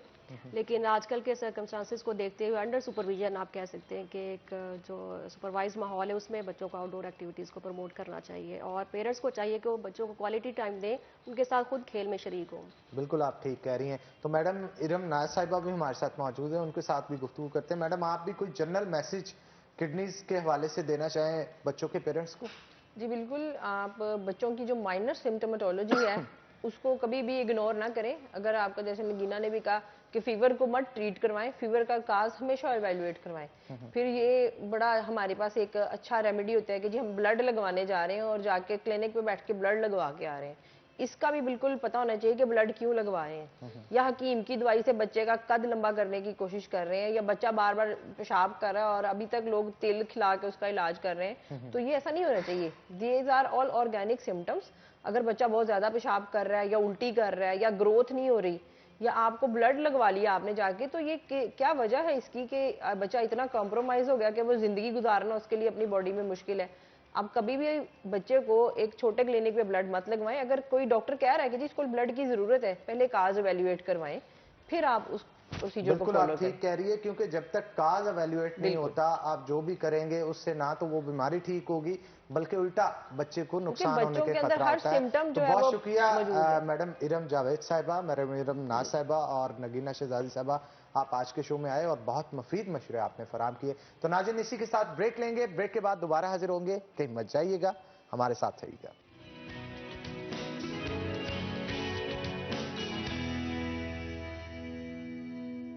तो उसके लिए आपको प्राइम हेल्थ क्लब जनाब कॉलोनी में जाना पड़ेगा। तो हमारा फेवरेट सेगमेंट किचन स्टार्ट हो चुका है। चलते हैं किचन में और देखते हैं कि आज हमारी प्यारी शेफ हमें क्या बना के खिला रही हैं। अस्सलाम वालेकुम शेफ। अस्सलाम वालेकुम सर। अस्सलाम वालेकुम एवरीवन। कैसे हैं आप शेफ? ठीक ठाक हैं? अल्लाह का शुक्र, आप सुनाएं। आज क्या कीमा तैयार कर रहे हैं? मेरे ख्याल चिकन का यहाँ पे जो रेसिपी और इंग्रेडिएंट्स मौजूद हैं उससे तो यही महसूस हो रहा है। क्या डिश तैयार करने जा रहे हैं सर आज? आज हम लोग हमारे चाइना किचन की डिश है एक chicken chilli dry with fried rice बनाएंगे। चिकन चिली ड्राई बनाई जाएगी जनाब, फ्राइड राइस के साथ। और सर्द मौसम के अंदर इन चाइनीज डिशेस का कमाल जो होता है ना, सूप हो साथ चाइनीज डिशेस हो, तो मेरा ख्याल है आपका दिन जो है वो बन जाता है। तो आज हम आपका तो नहीं अपना दिन बनाएंगे, आपका दिन आपको अपने घर पे खुद बनाना पड़ेगा, क्योंकि रेसिपी हम बता देंगे और उसको ट्राई आपको घर पे खुद करना पड़ेगा। तो मैं चाहता हूँ 1 बाय 1 शेफ इंग्रेडिएंट्स और उसके बाद रेसिपी इसकी बताई जाए कि कैसे तैयार किया जाए। सबसे पहले मैं जिसको रिप्रेजेंट कर रही हूँ बुलेवर्ड मॉल को, उसको थोड़ा सा मैं इंट्रोडक्शन देना चाहूँगी। हमारी 4 आउटलेट्स रन है वहाँ पे, home bakery, China kitchen, Punjabi dhaba और हमारे ग्राउंड फ्लोर पर जो है वो चाय नाश्ता है। तो आज की रेसिपी हमारी जो है वो चाइना किचन की है। तो पहले आपने वहाँ पे ट्राई करना है, फिर घर पे ट्राई करना है, फिर मजे लेने हैं। बिल्कुल जी, मजे तो लेंगे, लेकिन रेसिपी पहले मैं चाहता हूँ बता दी जाए और 1 बाय 1 इंग्रेडिएंट्स के हवाले से भी बता दिया जाए। जो चाइनीज डिशेस होती हैं उनके इंग्रेडिएंट बड़े मुनफरिद होते हैं आम डिशेस से, हमारे जो टिपिकल डिशेस हमारे कल्चर में तैयार की जाती हैं। तो मैं चाहता हूँ इसकी रेसिपी आप बता दें। इसमें मैंने जो ब्रेस्ट पीस लेने आपने उसको आपने जूलियन कट में कर लेना है। ये मेरे पास थोड़ा छोटा है, लेकिन आपने थोड़े इसके जो लंबे स्लाइस रखना है। 250 ग्राम चिकन है मेरे पास। अच्छा, सबसे पहले मैं इसकी मैरिनेशन करके चिकन को फ्राई करूंगी, तो सबसे पहले मैं उसकी आपको रेसिपी बता दूं। मेरे पास फ्लावर है, 2 टेबलस्पून फ्लावर लूंगी, 1 टेबलस्पून ऑफ कॉर्नफ्लावर लूंगी, 1 teaspoon of black pepper, 1 teaspoon white paper और थोड़ा सा चिकन पाउडर ऐड करूंगी, सॉल्ट टू टेस्ट। सॉसेस जो इसमें मैं ऐड करूंगी वो मेरे पास सोया सॉस, ऑयस्टर सॉस थोड़ी थोड़ी ऐड करनी है और विनेगर। उसको मैं डाल के मैरिनेट करूंगी और मैं उसको फ्राई करूंगी। फिर जो हमने उसकी ग्रेवी बनानी है उसके लिए भी हमारे तकरीबन सेम ही इंग्रेडिएंट्स हैं। उसमें वेजिटेबल्स जाएंगी। वेजिटेबल्स मेरे पास रेड बेल पेपर है, वाइट बेल पेपर है और ग्रीन कैप्सिकम है, कैरेट है और मेरे पास स्प्रिंग अनियंस मौजूद है। अच्छा, ये क्या चीज है मैडम? सर ये मैंने ना इसको जूलियन कट किया हुआ है। जो हमारी बेल पेपर है ना, रेड और येलो, उसको मैंने ना जूलियन कट किया क्योंकि टाइम थोड़ा कम होता है, इसलिए मैंने कट कर लिया कोशिश था। होती है कि पहले से रेडी करके रख लिया जाए चीजों को ताकि हम ऑडियंस को दिखा सकें। ठीक है, तो ये बताइएगा आज इसे चिली ड्राई चिकन को फ्राई भी किया जाएगा मेरे ख्याल है। किस कुकिंग ऑयल में फ्राई करेंगे आज हम? गोल्डन कुकिंग ऑयल में इसको मैं फ्राई करूंगा। गोल्डन कुकिंग ऑयल में जनाब फ्राई किया जाएगा। गोल्डन कुकिंग ऑयल बनाने वालों का ये कहना है कि गोल्डन कुकिंग ऑयल जो है वो कुदरती अज्जा के अफजाने सेहत के असूलों के ऐन मुताबिक कुदरती अज्जा के साथ तैयार किया जाता है। डबल ऑटोमेटिक प्लांट के ऊपर इसे तैयार किया जाता है। यही नहीं, विटामिन का ब्लेंड भी इसके अंदर मौजूद है। विटामिन ए, विटामिन डी और विटामिन ई मौजूद है। विटामिन ए आपके विजन को क्लियर करता है, विटामिन डी आपकी कैल्शियम अब्जॉर्प्शन, जबकि विटामिन ई आपकी ओवरऑल हेल्थ और इसके साथ साथ हेयर फॉलिकल्स की ग्रोथ के लिए बहुत इंपॉर्टेंट होता है। जैसे आपके भी शेफ बाल बड़े अच्छे हैं, तो मेरा ख्याल है आप गोल्डन कुकिंग ऑयल इस्तेमाल करती हैं, विटामिन ई भरपूर मिलता है, उससे आपकी हेयर्स की ग्रोथ जो है वो काफी बेहतर हो जाती है। तो जनाब चलते हैं आगे और देखते हैं कि इसको मैरिनेशन का प्रोसेस जो है किस तरह से स्टार्ट करना है। 1 बाय 1 स्टेप्स जो है शेफ किंजा मैं चाहूंगा आप बताते चले जाएं, ताकि ऑडियंस को पता चल सके कि हम इसको किस तरह से तैयार करेंगे, मैरिनेशन कितनी देर के लिए की जाएगी और कौन कौन सी चीजें इस्तेमाल होंगी। चिकन मैंने ले लिया, इसमें मैं ब्लैक पेपर ऐड करूंगी, व्हाइट पेपर ऐड करूंगी, ठीक है, थोड़ा सा कॉर्नफ्लावर, फ्लावर और अंडा डाल के इसको मिक्स करूंगी। ज़्यादा लिक्विड ही नहीं करना है, बिल्कुल नॉर्मल रखना है, और फिर मैं इसको जो गोल्डन कुकिंग ऑयल में फ्राई करके आपके सामने ही निकालूंगी। चलें जी, मैं चाहता हूँ 1 बाय 1 आप स्टार्ट करें इसे बनाना, ताकि ऑडियंस को हम दिखाएं कि मैरिनेशन किस तरह से की जाती है और कितनी कितनी चीज़ों को हमने इसमें ऐड करना है, कितनी कितनी क्वांटिटी में। अच्छा, ये चिकन है कितना? 250 ग्राम से थोड़ा सा ज़्यादा है, 250 ग्राम, 300 ग्राम है। और जो रेसिपी आज हम आपको बता रहे हैं वो 300 ग्राम की बता रहे हैं, ताकि आपको पता चल सके कौन कौन सी चीज़ें इतने चिकन में हम ऐड कर रहे हैं। ये क्या चीज़ है मैडम? ये कॉर्नफ्लावर डाल रही हूँ, तकरीबन 1.5 टेबल स्पून। फ्लावर मैंने डाल दिया इसमें। ब्लैक पेपर पाउडर 1/2 टीस्पून डालूंगी, थोड़ा सा ज़्यादा। व्हाइट पेपर डालूंगी 1/2 टीस्पून, ठीक है। थोड़ी सी चिली फ्लेक्स डालूंगी। ये है वो सीक्रेट इंग्रेडिएंट जिसकी वजह से टेस्ट बनता है चिली वाला। और इसमें मैं थोड़ा सा चिकन पाउडर डालूंगी, सॉल्ट टेस्ट के हिसाब से डालूंगी, क्योंकि मैंने इसमें चिकन पाउडर और सॉसेस भी ऐड करनी है, तो मैं थोड़ा सॉल्ट जो है वो कम ही रखूंगी। मेरे पास थोड़ी सी सोया सॉस है, सोया सॉस मैंने 1 टेबल स्पून डाल दी। विनेगर इसमें 1 टेबल स्पून, ठीक है। थोड़ी सी हॉट सॉस, क्योंकि चिली ड्राई है तो इसमें हॉट सॉस तो बनता है। हाँ, काफी बनता है, लेकिन इतना ना बनाइएगा जैसे कल हमारे कानों से धुएं निकलना शुरू हो गए थे, वो वाला सिस्टम ना हो। तो अब इसे मैश किया जाएगा। इसको मैं मैश करूंगी और इसमें अगर तो मुझे अंडे की जरूरत हुई तो मैं डालूंगी, वरना चलें जी देखते हैं हम अंडे की जरूरत पड़ती है या नहीं पड़ती। तो इसे मैश किया जा रहा है, मैरिनेट किया जाएगा। किंजा ये भी बताइएगा, मैरिनेशन करने के बाद इसे कितनी देर के लिए हम जो है वो रखेंगे, ताकि इसमें रच बस जाए इसका जो टेस्ट है? इसको तकरीबन हम लोग 2 घंटे मैक्सिमम। अच्छा, कोई टिप भी हमें दें ना साथ में। बाज़ औक़ात ये होता है कि चिकन के अंदर से स्मेल जो है वो नहीं जाती, एक टिपिकल स्मेल है जो आती रहती है, और मटन के अंदर से भी आती है। उसको किस तरह से दूर किया जा सकता है? कौन सी चीज़ें हम ट्राई करें तो उससे मामला बेहतर हो सकते हैं? सबसे ज़्यादा जो हम लोग वॉश करते हैं ना, वो बड़ी वॉशिंग उसकी बड़ी इंपॉर्टेंट होती है। तो अगर हम लोग सॉल्ट वाटर या फिर लेमन जूस उसमें ऐड करके करें तो उसकी जो स्मेल होती है वो जा सकती है। लेमन जूस के यूज से स्मेल जा सकती है। और ऑनियन बाज़ औक़ात घर में ख़वातीन जो हैं वो कट करती हैं, उससे आंखों में काफ़ी जो है वो उसे क्लतन कहा जाता है, गालबन, तो वो बड़ी पड़ती है। उसको भी, उसकी भी कोई रेसिपी है, टोटका है? वो तो नेचुरल है सर, वो तो जाना ही जाना है। वो मुझे इतनी प्रॉब्लम होती है उससे, तो उससे वो कहते हैं कि एक नाइफ होती है, उसके आगे थोड़ा पोटैटो का स्लाइस अगर हम लोग वो लगा दें तो उससे थोड़ा कम हो जाता है। अच्छा, खास तौर पे अगर देखा जाए तो गाय और बकरे का गोश्त जब बनाया जाता है उसे गलने में बड़ी देर लगती है जी। उसको गालने के लिए क्या चीजें इस्तेमाल करनी चाहिए जो जल्दी हंडिया तैयार हो जाए आपकी, लेकिन टेस्ट पे भी कॉम्प्रोमाइज ना हो? नहीं, वो नहीं होता है। याद है हम लोगों ने फर्स्ट टाइम बनाई थी मलाई बोटी, उसमें हम लोगों ने कचरी पाउडर यूज किया था, लेकिन चिकन होता है तो वो आराम से गल जाता है। हमें बीफ और मटन यूज करना है तो उसमें कच्चा पपीता आता है और कचरी पाउडर जो आता है, मीट टेंडराइजर जो यूज होता है, वो बड़ा अच्छा काम करता है, लेकिन उसको ज्यादा देर नहीं लगाना होता। उसको थोड़ी देर आपने मैरिनेट करके रखना, तकरीबन 1 से 1.5 घंटा। ज्यादा देर लगाएंगे तो आपका जो मीट है वो हलवा बन जाएगा। बिल्कुल, आप ठीक कह रहे हैं। अच्छा, आजकल सर्दियां हैं, गर्मियों में तो बहुत सारे मशरूबात होते हैं ना कि आप तैयार करते हैं, फ्रेश लैम भी तैयार कर लिया जाता है और मिंट मार्गरेटा भी तैयार कर लिया जाता है। सर्दियों की ड्रिंक कौन सी होती है? सर्दियों की ड्रिंक मुझे तो जैसे लगता है हॉट चॉकलेट होती है, कॉफी होती है, इस तरह की। वैसे अच्छा, नॉर्मली इन चीजों की सर्विंग के साथ रेस्टोरेंट्स में लोग किस चीज का ऑर्डर ज्यादा देते हैं, पसंद किस चीज को करते हैं? ज्यादातर जो अगर हॉट चॉकलेट ले रहे हैं तो साथ में क्रोसॉन्स बहुत ज्यादा मजे के लगते हैं। पापा रोटी बन्स होते हैं काफी, वो लोग जो चाय के साथ हैं बड़े मजे से खाते हैं। पापा रोटी बन्स आपने जो कॉफी वाले होते हैं वो भी बड़े मजे के लगते हैं। चलें जी, मैं चाहता हूं आप इस रेसिपी को स्टार्ट करें और वन बाय वन जितने भी स्टेप्स हैं इसे परफॉर्म करें। वक्तन फक्तन हम आपसे बीच बीच में आपसे पूछते भी रहेंगे कि रेसिपी कहां तक पहुंची और कौन से स्टेप्स हैं जिनको यूज हुए रेसिपी को तैयार किया जा रहा है। उतनी देर जनाब आज के गेस्ट हमारे साथ मौजूद होंगे, उनका तारुफ मैं आपको करवाता चलूं, उनके साथ गुफ्तगू करेंगे। और हमारे साथ जनाब राना जाहिद मौजूद है, हमारे सीनियर रिपोर्टर हैं, कोर्ट की रिपोर्टिंग कर रहे हैं और बड़े बेहतरीन अंदाज में कोर्ट रिपोर्टिंग जो है कर रहे हैं। वेलकम करते हैं जनाब आपको शो के अंदर। उनके साथ साथ मोहम्मद जहीर अनवर मौजूद हैं हमारे साथ, एडवोकेट हैं, आपको भी जनाब वेलकम करते हैं शो के अंदर। और वाइस चेयरमैन है एंटी करप्शन कमेटी के। जब भी करप्शन की बात आती है मेरे जहन में गवर्नमेंट आ जाती है, क्योंकि ये हमेशा से रोया जाता था उनकी तरफ से करप्शन को खत्म कर देंगे, लेकिन करप्शन कहते हैं खत्म हो भी गई है।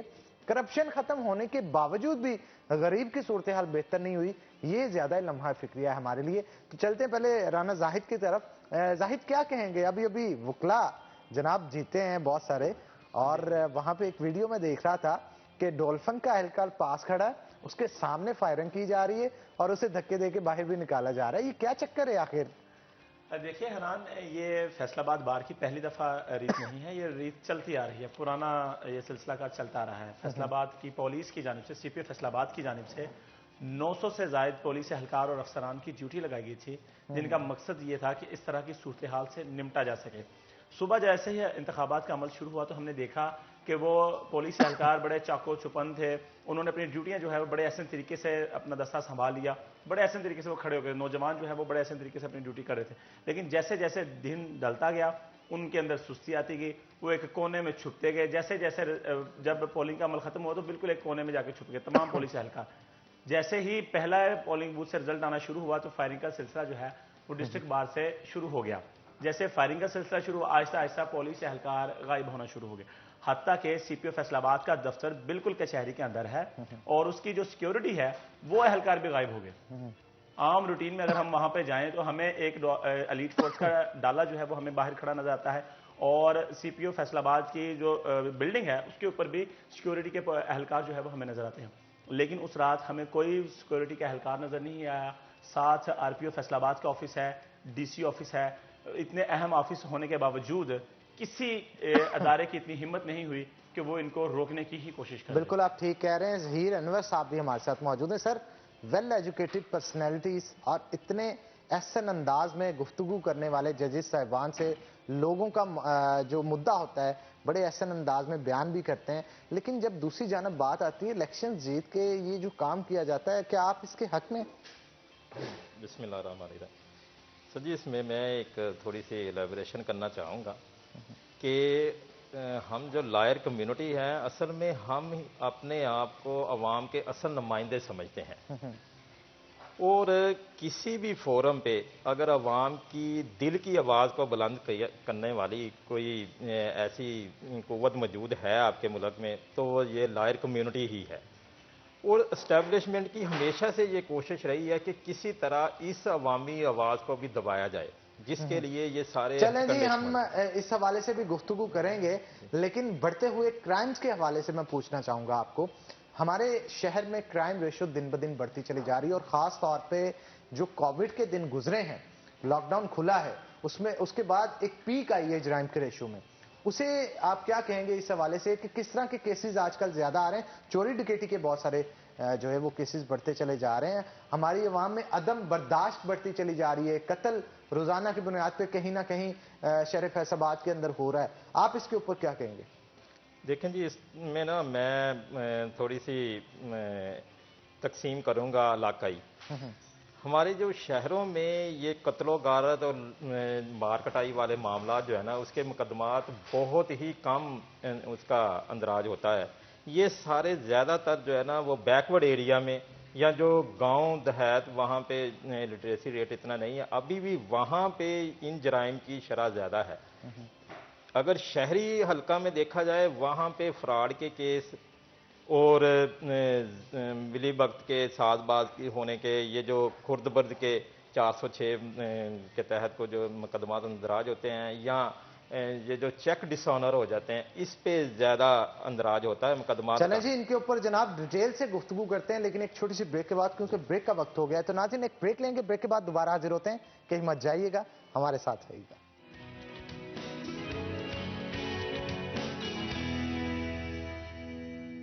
वेलकम बैक नाज़रीन, ब्रेक के बाद खुश आमदीद। हमारे साथ ज़हीर अनवर साहब मौजूद हैं, एडवोकेट हाई कोर्ट हैं, उनसे मजीद गुफ्तगू करते हैं।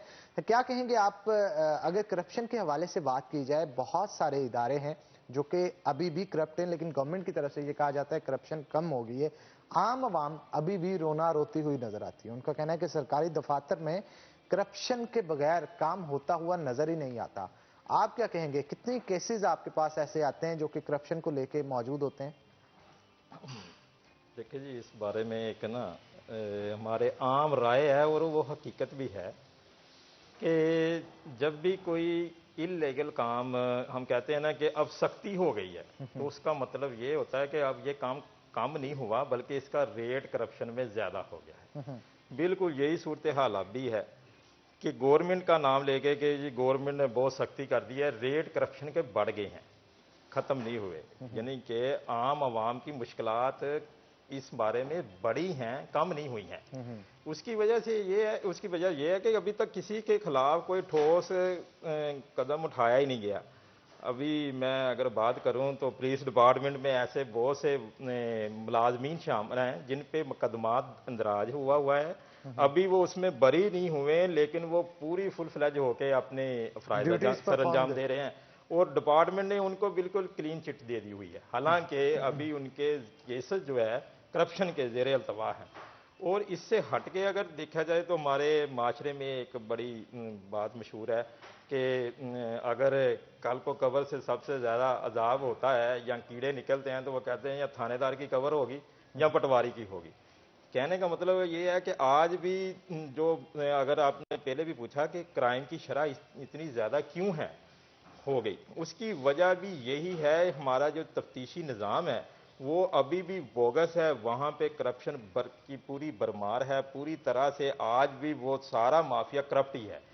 अच्छा, इसमें कितनी सदाकत है? ये कहा जाता है कि एक कत्ल का मुल्जिम हो और इसके साथ साथ तफ्तीशी को अगर पैसे दिए जाएं, वो एक जेर जबर का भी फर्क डाल दे तफ्तीश के अंदर, तो उससे वो बरी होने के चांसेस होते हैं। ये सच्चाई है इसमें? बिल्कुल है सर जी, बिल्कुल है। ला तो ये है कि जो जुडिशरी है, जज जो है वो बाइंड नहीं है फाइंडिंग का जो भी तफ्तीशी ने दी हो, लेकिन चूंकि इसके अलावा और कोई पैमाना भी नहीं है जिससे तफ्तीश हो सकती हो, तो लिहाजा जो तफ्तीशी की तफ्तीश है, जो उसकी ज़िम्नियाँ होती हैं, आज भी उसको ही प्रेफर किया जाता है। उसी की बुनियाद पे जो है ना जुडिशरी अपने फैसले सुनाती है।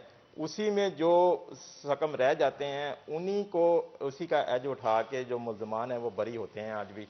और अच्छा, महकमा माल के हवाले से भी आप गुफ्तगू करना चाह रहे थे। महकमा माल के हवाले से क्या कहेंगे, वहां पे करप्शन किस हद तक है? तो उसका मैं एक चंद दिन पहले मुल्की लेवल पे एक वाक़या बड़ा मशहूर हुआ है कि वज़ीर आज़म साहब के बहनोई का एक प्लाट था जो उनके वालिद साहब ने 1982 में ख़रीदा था, जिसकी बाबत कब्जा हासिल करने के लिए कई साल उन्होंने तवज्जो की है। कराची का वाक़या ये, गुलशन मेमार में गाला। तो अभी तक भी वो कब्जा हासिल नहीं कर सके। हालांकि वहाँ पे वो जो पुलिस डिपार्टमेंट के जो एचओडी थे उनको भी ट्रांसफ़र कर दिया गया, तब्दील करके दे लिए वज़ीर आज़म साहब ने। यहाँ पे माफिया इतना मजबूत है, ये जो पटवारी हैं महकमा माल के असल जिनको माँ कहा जाता है, ये आज भी इसका किरदार जो है ना उतना ही सॉलिड है। अगरचे गवर्नमेंट ने बड़ी कोशिश की कंप्यूटराइज निज़ाम लेके आए कि किसी तरह से इस माफिया का सद्देबाब हो सके, लेकिन अभी तक उसमें कोई खातर ख्वाह कामयाबी हासिल नहीं हुई है। बिल्कुल आप ठीक कह रहे हैं। राना जाहिद भी हमारे साथ मौजूद हैं, उनके साथ भी गुफ्तगू करते हैं। जाहिद, क्या कहेंगे, जब भी कोई ताकतवर किसी कमजोर पे जुल्म करता है तो हमारी अदालतों पे उनका एतमाद इस कदर ज्यादा होता है, मुकद्दस अदालतों पे, कि वो अगर कुछ नहीं कर पाता तो एक लफ्ज जरूर कहता है, I will see you in the court, कि मैं तुम्हें कोर्ट में देखूंगा आगे जाके। यानी कोई ना कोई उनकी आवाज सुनने को मौजूद है। हमारे कोर्ट्स के हवाले से आप क्या कहेंगे? लोगों का एतमाद बहुत ज्यादा है, लेकिन मसला ये आता है कि जजेस की शायद तादाद कम है और केसेस बहुत ज्यादा है। देखिए हनान, ये बिल्कुल एक फैक्ट है कि फैसलाबाद में जजेस की तादाद कम है और केसेस की तादाद ज्यादा है। अगर हम सिविल केसेस की सिर्फ बात करें तो 70,000 से ज्यादा केसेस जो हैं इस वक्त इल्तवा का शिकार हैं। इस बात से आप अंदाजा कर सकते हैं कि जिनके केसेस जमीन के हैं और दीगर केसेस हैं वो जेर इल्तवा हैं और मुसलसल उन पे तहरीक का सिलसिला जो है वो चला आ रहा है। हालांकि लाहौर हाई कोर्ट के चीफ जस्टिस की जानिब से यह वाज़ेह तौर पर हदायत जारी की थी कि इन केसेस के जल्द से जल्द जो है वो फैसले किए जाएं ताकि शहरियों को जो है इंसाफ बरवक्त दिया जाए। लेकिन इसमें सबसे अहम रोल जो है वो वकला का होता है। वकला की जानिब से फैसलाबाद में हाई कोर्ट बेंच जो है वो नहीं बन पा रहा और वकला की जानिब से हफ्ता और इतवार ये 2 दिन मुकम्मल हड़ताल की जाती है। लेकिन वकला तो इस हवाले से तहरीकें चला रहे हैं कि हाई कोर्ट बेंच का क्याम किया जाए। वकला की तरफ से ये किस तरह से हो सकता है? असल में इशू ये है लाहौर के वकला की बात कर रहे हैं। जी, मैं लाहौर के वकला की बात कर रहा हूं। वकला भी 2 हिस्सों में तकसीम है। कुछ वकला ऐसे अनासर हैं वकला में भी मौजूद हैं जो चाहते हैं कि फैसलाबाद में हाई कोर्ट बेंच ना बने और उनकी अजारादारी जो है वो कायम रहे। वो अपना फैसलाबाद बार में अपना होल्ड रखना चाहते हैं और इस बार जो इंतखाबात हुए हैं नौजवान वकला ने उनको दिखाया है, उनको आईना दिखा दिया, उनको बताया है कि फैसलाबाद में हाईकोर्ट बेंच जो है क्यों नहीं बन पा रहा, फैसलाबाद के वकला के मसाइल क्यों नहीं हल हो रहे। फैसलाबाद की आप नहीं समझते कि जो हाईकोर्ट बार के मेंबर्स के रिजल्ट्स आए वो बड़े अनप्रेडिक्टेबल आए? बिल्कुल, जो पंजाब बार काउंसिल के इंतखाबात हुए हैं उनमें जो रिजल्ट आए वो सोच से बालातर थे। कोई सोच नहीं सकता था कि इस तरह के नताइज जो हैं वो सामने आएंगे। क्योंकि मेहरान, डोगर और लूना साहब, जी बिल्कुल, साहब का तो नाम पहले से काफी बुलंद था, लेकिन ये बड़ी अनप्रेडिक्टेबल सीट्स थी जो इन्होंने विन की। और नौजवान क्यादत सामने आनी चाहिए वक्त। क्यों नौजवान क्यादत ने वक्त से पहले एक नारा लगा दिया था, नो रिपीटर्स गो रिपीटर्स। वो नहीं चाह रहे थे कि ये रिपीटर्स जो हैं वो अब दोबारा रिपीट करें इंतखाबात को, लेकिन उन्होंने फिर कहा कि वो अपनी अजारादारी जो है वो कायम रखना चाह रहे हैं। वो फिर इंतखाबात में आए, उन्होंने फिर हिस्सा लिया। और अगर हम फैसलाबाद में वकला की बात करें तो 6,281 वकला हैं, जिनमें तहसील जड़ावाला, तहसील समुद्री और तहसील तांबले वाला शामिल करें तो। और ये तादाद जो है वो पिछले 5 साल में इजाफा हुआ है। इसमें ये तकरीबन 40% या 50% के करीब इसमें इजाफा देखने में आया। इस इजाफे की वजह यह है कि नौजवान वकला जो है इसमें शामिल हुए हैं और उन नौजवान वकला ने जो है वो तब्दीली लेकर आए। अगर हम सीनियर वकला की बात करें तो वो तब्दीली नहीं लेकर आए। बिल्कुल, बहुत सारे सीनियर वकला ऐसे थे जिन्होंने पार्टिसिपेट किया, 18 कंटेस्टेंट्स थे जी। और बहुत सारे सीनियर वकला ऐसे थे जिनको एक्सपेक्ट किया जा रहा था 2000 से ऊपर के वोट्स लेंगे, लेकिन वो 10वें, 11वें, 12वें, 13वें, 14वें इस तरह से नंबरिंग पे आ रहे थे। यानी जो नए आने वाले कैंडिडेट्स थे उन्होंने बड़ी जबरदस्त अचीवमेंट्स जो हैं वो शो की। अच्छा, ये रेपुटेशन का क्या चक्कर है? क्या वकला में भी ये आंसर अब पाया जाने लगा है कि एक बार जो बन गया ताकत का नशा उसे दोबारा लाने पे मजबूर करता है? बिल्कुल ऐसे ही, बिल्कुल ऐसे ही है।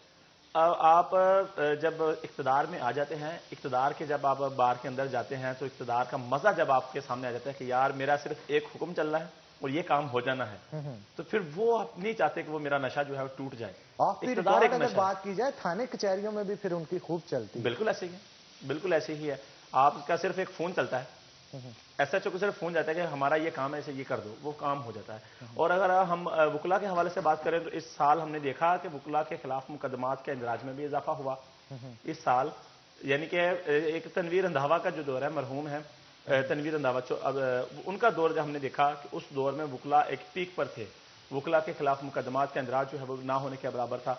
वो वकला की आवाज से और उनके हक को जो है वो बुलंद करते थे। लेकिन अब जैसे जैसे वक्त गुजरता गया है, अब वकला जो है वो कमजोर होते हुए हमें दिखाई दे रहे हैं। उसकी वजह ये थी कि उनकी जो क़यादत थी वो रिपीट हो रही थी बार बार, और उनको पता चल गया था कि हमने इन नौजवान वकला को कैसे कंट्रोल करना है। तो इस वजह से नौजवान वकला की जानिब से यह नारा लगाया गया था, नो रिपीटर्स गो रिपीटर्स। बिल्कुल, आप ठीक कह रहे हैं। हमारे साथ जहीर अनवर साहब भी मौजूद हैं, उनसे भी गुफ्तगू करते हैं। हाई कोर्ट बेंच के हवाले से आप क्या कहेंगे? आखिरकार क्यों नहीं बन पा रहा? गवर्नमेंट इमरान खान साहब की अगर बात की जाए, इन्होंने यकीन दहानी भी करवाई थी कि हाई कोर्ट बेंच का क़याम फैसलाबाद के अंदर किया जाएगा, लेकिन किया नहीं गया। क्या वजूहात है? देखिए ना, ये जो बात की जाती है कि कोई ऐसे हैं कि लाहौर वाले वकला नहीं बनने देते या ऐसा नहीं है। देखिए, गवर्नमेंट की रेट को तो चैलेंज नहीं किया जा सकता, लेकिन गवर्नमेंट को प्रेशराइज कौन कर रहा है, ये सवाल है। क्योंकि गवर्नमेंट मेरे ख्याल में इसमें कुछ सिंसियरिटी नहीं दिखा रही, क्योंकि उसकी सबसे बड़ी वजह जो है ना, हमारे लोगों में अवेयरनेस नहीं है। हम एज एक सिटीजन फैसलाबाद में भी हम ये समझते हैं कि ये जो स्ट्राइक होती है या हाईकोर्ट बेंच का मामला है, ये कोई वकला का कोई पर्सनल काज है। सिर्फ जिसकी कोई मुकदमाबाजी चल रही है हाई कोर्ट में, सिर्फ उसको इस बात का एहसास है कि अगर फैसलाबाद में बेंच बनता है तो उसके क्या सम्राट होंगे। सम्राट, इसके सम्राट के हवाले से गुफ्तगू करेंगे, लेकिन एक छोटी सी ब्रेक के बाद, क्योंकि ब्रेक का वक्त हो गया है। तो नाज़रीन, ब्रेक लेंगे, ब्रेक के बाद दोबारा हाजिर होते हैं। कहीं मत जाइएगा, हमारे साथ रहिएगा।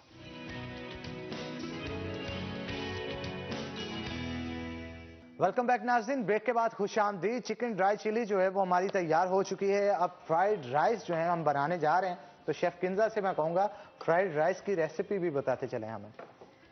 सबसे पहले मैं इसमें ऑयल डाल के, गोल्डन कुकिंग ऑयल डाल के एग सौते करूंगी। फिर इसमें मैं जो मेरे पास ये स्प्रिंग अनियंस बनी है उसको चॉप करूंगी। थोड़े से कैरेट्स हैं उनको चॉप करके थोड़ा सा स्टर फ्राई करूंगी। देन मैं इसमें ऐड करूंगी राइस। राइस को ऐड करके हल्के से थोड़ी सी स्पाइसेस डालूंगी, थोड़ा सा चिकन पाउडर डालूंगी, थोड़ा सा ब्लैक पेपर और व्हाइट पेपर डाल के इसको तेज आंच पे सौते करना है और फिर ये रेडी है। चलें जी, अब मैं चाहता हूँ आप इसे रेडी करें। रेसिपी साथ साथ हम दिखाते चले जाएंगे, लेकिन तब तक हमारे जो आज के विनर्स हैं उनका नाम मैं अनाउंस करता चलूं, जिन्होंने बुलेवार्ड मॉल की तरफ से वाउचर्स जो हैं उनको विन किया है। तो हमारे साथ किरण रमीज साहिबा हैं फैसलाबाद से, उस्मान है, सानिया सुल्तान है, वकार है, नजाकत अली है। ये वो 5 खुशनसीब हैं जिन्होंने बुलेवार्ड की तरफ से वाउचर्स जो हैं वो विन किए। मैं दोबारा से इनके नाम जो है रिपीट कर दूं, किरण रमीज, उस्मान, सानिया सुल्तान, वकार और नजाकत अली। ये 5 खुशनसीब हैं जिन्होंने बुलेवार्ड मॉल की तरफ से वाउचर्स जो हैं वो विन किए। तो मैं चाहता हूं आप वाउचर्स आएं और यहां से लेके जाके एंजॉय करें उन वाउचर्स से। तो मैं चाहता हूं रेसिपी जो है स्टार्ट की जाए। एग राइस जो है अब पैन के अंदर डाले जाएंगे। जी सर, मैं इसको पहले कट करूंगी। जी जी, इनको कट किया जाएगा और कट करने के बाद राइस जो है वो ऐड किए जाएंगे। और यहाँ पे जैसा कि आप देख सकते हैं कि चिकन चिली, ड्राई चिली जो है वो काफ़ी हद तक तैयार हो चुकी है। टेस्ट इसका मैडम वैसे काफ़ी अच्छा है और मुनफरिद भी है, रेस्टोरेंट स्टाइल का टेस्ट है। टिपिकल जो घरों के अंदर तैयार किया जाता है वो टेस्ट मौजूद नहीं है। और ये एक मुनफरिद चीज़ होती है, क्योंकि घरों के अंदर जब आप बनाते हैं तो एक घरेलू सा टेक्सचर उसमें आ जाता है, टेस्ट आ जाता है। उससे बचने के लिए आपको हमारी रेसिपी ट्राई करनी होगी, क्योंकि हमारे साथ स्पेशलाइज्ड शेफ जो है वो मौजूद होते हैं और उनको पता होता है कि रेस्टोरेंट के अंदर रेसिपी को किस तरह से तैयार करना है। और शेफ किंजा जो है इस हवाले से काफ़ी प्रोफेशनल है। तो मैं चाहता हूँ आगे क्या स्टेप्स परफॉर्म करने जा रही हैं, आप साथ साथ बताती चलें। सबसे पहले मैं इसमें थोड़ा सा गार्लिक ऐड करूंगी। गार्लिक विदाउट ऑयल, हल्का सा है इसमें ऑयल, ज्यादा नहीं चाहिए हमें। ठीक है, अगर मुझे जरूरत पड़ी तो मैं और डाल। ठीक है। और उसके बाद क्या चीज़ ऐड की जाएगी? हेल्प करेंगे थोड़ा सा ऑयल? जी जी, मैं हेल्प करूंगा। ऑयल कितना डालना है? बिल्कुल थोड़ा सा ऑयल चाहिए, तकरीबन 2 टेबलस्पून के करीब। 2 टेबलस्पून के करीब, ये बता दीजिएगा जब आप कहेंगी, मैं रुक जाऊंगा। बस ठीक है, चलें जी, थैंक यू। ये जनाब ऑयल ऐड कर दिया गया है और एज यूजुअल उसमें गार्लिक पहले डाला गया था और अब एग को शामिल कर दिया गया है। एग को अच्छे से फ्राई किया जाएगा इसके अंदर, और फ्राई करने के बाद जब अच्छे से फ्राई हो जाएगा देन इसमें राइस ऐड किए जाएंगे। ठीक है जनाब। और तकरीबन ये कितनी देर में एग फ्राइड हो जाता है? तकरीबन 30 सेकंड में मेरा ख्याल मोर देन इनफ होता है, क्योंकि ऑयल पहले से गर्म होता है और एग फ्राई हो जाता है। अच्छा, आपने कितने चावल यूज करने ताकि पता चल सके कितने चावलों के लिए कितनी चीजें इसमें ऐड करनी है? ये मैं जो है वो 2% सर्विंग बना रही हूँ, तो इसमें तकरीबन 250 ग्राम्स ऑफ बॉइल्ड राइस आपने लेना है। 250 ग्राम्स आपने बॉइल्ड राइस लेने हैं। अच्छा, इसका भी कोई सिस्टम होता है कि जितना आप चिकन ले रहे हैं उतना ही राइस लें? अगर 300 ग्राम चिकन है तो 300 ग्राम आप राइस लें? नहीं सर, इसमें हम लोग राइस थोड़े ज्यादा लेते हैं क्योंकि ग्रेवी होती है तो राइस ज्यादा खाए जाते हैं। तो तकरीबन हाफ से थोड़ा सा ज्यादा हम लोग इसमें राइस की क्वांटिटी रखते हैं। ठीक है जनाब। और यहाँ पे 250 ग्राम राइस हैं जिनको हम रेडी कर रहे हैं। और कितनी देर और कुक किया जाएगा मैडम इसे? बस 2 से 3 सेकंड इसको करना है कुक। ये मैंने इसमें, अच्छा, इसमें कोई वेजेस भी ऐड होंगी? नहीं, इसमें मैं सिर्फ स्प्रिंग अनियन सिंपल है। और दूसरे वाले होते हैं उसमें थोड़े कैरेट्स वगैरह ऐड होते हैं, लेकिन ये सिंपल, ये रेस्टोरेंट स्टाइल में ऐसे ही रेडी किया जाता है, तो इसलिए मैं इसमें स्प्रिंग अनियन ऐड, क्योंकि चिकन ड्राई चिली के साथ जो फ्राइड राइस ऐड किए जाते हैं उनका टेक्सचर कुछ इस तरह का बनाया जाता है। रेसिपी ये दैट्स वाई इसे इस तरह से तैयार किया जाता है। तो मैं चाहता हूँ आप इसे रेडी करें। ये ब्लैक पेपर ऐड कर रहे जी, हैं थोड़ा सा ब्लैक पेपर और थोड़ा सा मैं इसमें जो है वो सोया सॉस ऐड करूँगी। सोया सॉस और ब्लैक पेपर इसमें ऐड किया जाएगा और देन इसे कुक किया जाएगा अच्छे से। मैं चाहता हूँ आप इसे तैयार करें और तैयार करके इसकी प्रेजेंटेशन अच्छे से करके गार्निशिंग करके प्रेजेंट करें ताकि हम आवाम को दिखा सकें। उतनी देर हमारे जो आज के गेस्ट हैं हम उनकी तरफ चलते हैं और मजीद गुफ्तगू उनके साथ करते हैं। राना जाहिद हमारे साथ मौजूद है, हमारे कोर्ट रिपोर्टर, उनके साथ गुफ्तगू करेंगे और पूछेंगे कि आखिर हाई कोर्ट बार का क्याम क्यों नहीं फैसलाबाद के अंदर आ रहा। राना जाहिद, बहुत सारे लोग, कई हजारों की तादाद में केसेस हैं जो कि हाई कोर्ट के अंदर चल रहे हैं और इनमें से ज्यादातर लोग ऐसे हैं जो कि 2 वक्त का खाना पता नहीं किस तरह से अपना पूरा करते हैं, लेकिन केसेस लड़ने के लिए उनको यहाँ से किराया लगा के वहाँ जाना पड़ता है, वहाँ पे रहाइश भी करनी पड़ती है, फिर 2 वक्त का खाना भी खाना पड़ता है। तो जितना वकील को दे रहे होते हैं उससे कहीं ज्यादा तो वो इन चीजों के ऊपर ही लगा रहे होते हैं। कितनी जरूरत है हमारे हाईकोर्ट बेंच की फैसलाबाद? बहुत अहम जरूरत है। फैसलाबाद में ये 38 साल वकला का मुतालबा है। जैसे डॉक्टर साहब ने अभी जहीर साहब ने बताया कि फैसलाबाद की आवाम में अवेयरनेस नहीं है, ये बात हकीकत है। फैसलाबाद की आवाम वो हाईकोर्ट बेंच यहाँ पर चाह तो रही है, लेकिन वो गवर्नमेंट के सामने वो अपना मुतालबा पेश नहीं कर पा रहे। उनके पास वो अंदाज नहीं है कि वो किस तरह से अपना मुतालबा जो है गवर्नमेंट के सामने पेश करे और उनका मुतालबा जो है वो माना जाए। लेकिन पिछले अरसे में अगर बात की जाए यहाँ के जो वकला हैं उनकी जानब से बड़ी जबरदस्त तहरीक चलाई गई थी, बिल्कुल चलाई गई थी। स्ट्राइक कई महीनों तक जारी रहा। मैं यही कह रहा हूँ, वो अदालती तालाबंदी थी। फैसलाबाद की तारीख में ऐसा पहली बार हुआ था कि अदालतों को ताला लगा दिया गया था, किसी मुकदमे की समाअत जो है वो नहीं हो रही थी, ठीक है। और जो रिमांड का सिलसिला था वो जजेस के घरों में जाके या सर्किट हाउस में जाके वहां पे जजेस बैठते थे, वहां से जाके वो रिमांड का सिलसिला जो है वो हासिल किया जा रहा था। 7 से 8 माह तक ये सिलसिला जारी रहा, लेकिन 8 माह बाद इस तहरीक को बेसूद साबित करके फारिग कर दिया गया। लेकिन यकीन दहानी तो तब करवाई गई। वज़ीर आज़म इमरान खान ने कहा था कि 2 माह के अंदर अंदर फैसलाबाद में हाईकोर्ट बेंच बन जाएगा, लेकिन बाद में 2 माह के बाद जब उनकी कबीना का इजलास हुआ तो उस कबीना के इजलास में ये मुस्तरद कर दिया गया कि फैसलाबाद समेत दीगर जो पंजाब के दीगर इलाका जात हैं वहां पर इलाके बेंचों की जरूरत नहीं है। लेकिन कुछ गुज़श्ता दिनों जब वज़ीर आज़म इमरान खान फैसलाबाद में आए तो उनकी जानिब से फिर कहा गया कि मैं सिर्फ इस बात से मुत्तफिक हूँ। उन्होंने कहा जी मैं मुत्तफिक हूँ फैसलाबाद में हाईकोर्ट बेंच बना जाए। उन्होंने ये नहीं कहा कि हम बनाने की कोशिश करेंगे, ये करेंगे। उन्होंने वैसे ये भी सियासी स्टंट होते हैं ना, ताजरों को साथ मिलाने के लिए ताजरों के हक में बात कर देने, वकीलों को साथ मिलाने के लिए वकीलों के हक में बात कर देनी, अवाम के गरीबों को साथ मिलाने के लिए गरीबों के लिए बात कर देनी, लेकिन इसको अमली जामा पहनाने के लिए जुर्रत जो है वो किसी सियासी लीडर की तरफ से नहीं की जाती। आप क्या कहेंगे इसके ऊपर? इमरान खान साहब को इनिशिएटिव लेना चाहिए क्योंकि इलेक्शन अब जैसे जैसे दिन गुजरते चले जा रहे हैं, इलेक्शन का दौर वापस आता चला जाएगा और अगर मुतलका हाल जो आज का दौर देखा जाए, पीडीएम की वजह से बड़ा शोर शराबा जो है वो मुल्की सियासत में गर्मा गर्मी भी नजर आती है। कुछ अवाम के लिए बेहतरी के काम कर लेने चाहिए जो कल को बता सकेंगे। बिल्कुल, अगर वो बेहतरी के काम नहीं करेंगे तो फिर जैसे अभी बार में आपने देखा कि नए चेहरे जो है वो सामने आए हैं, तो जनरल इलेक्शन में भी नए चेहरे जो है वो सामने आएंगे, नई जमात जो है एक सामने आएगी। इमरान खान साहब भी फिर फारिग हो जाएंगे। जैसे अपोजिशन जो पिछली दफा हुकूमत में थी, आवाम ने उन्हें बाहर निकाल दिया, फिर इमरान खान साहब भी बाहर जाएंगे, उनकी हुकूमत भी बाहर जाएगी। फैसलाबाद में हाईकोर्ट बेंच का क्याम बहुत जरूरी है। बहुत से लोग अपनी जान उनकी ज़ाया हो जाती है, जो एक्सीडेंट होते हैं वहां से यहाँ से लाहौर जाते हुए और लाहौर से वापस फैसलाबाद में आते हुए 80% के करीब जो है वो लाहौर में जो केसेस हैं वो फैसलाबाद डिवीजन के हैं, सरगोदा और फैसलाबाद डिवीजन के हैं। यहाँ की आवाम वहां जाती है, वहां अपने केसेस लड़ते हैं और फिर वापस शाम को। बिल्कुल आप ठीक कह रहे हैं। ज़हीन अनवर साहब भी हमारे साथ मौजूद हैं, उनके साथ भी गुफ्तगू करते हैं। सर आप क्या कहेंगे? बहुत सारे केसेस आपके पास भी आते होंगे जो आप हाई कोर्ट लड़ने जाते हैं, और अगर यहाँ पे ही उस बेंच का क्याम कर दिया जाए तो वो किराया जो वकील को एक शख्स अपना केस लड़ने के लिए भी देता है कि आपके जाने का खर्चा भी वो जो आपका कस्टमर होता है, जो केस जिसका लड़ रहे होते हैं, वही उठाता है।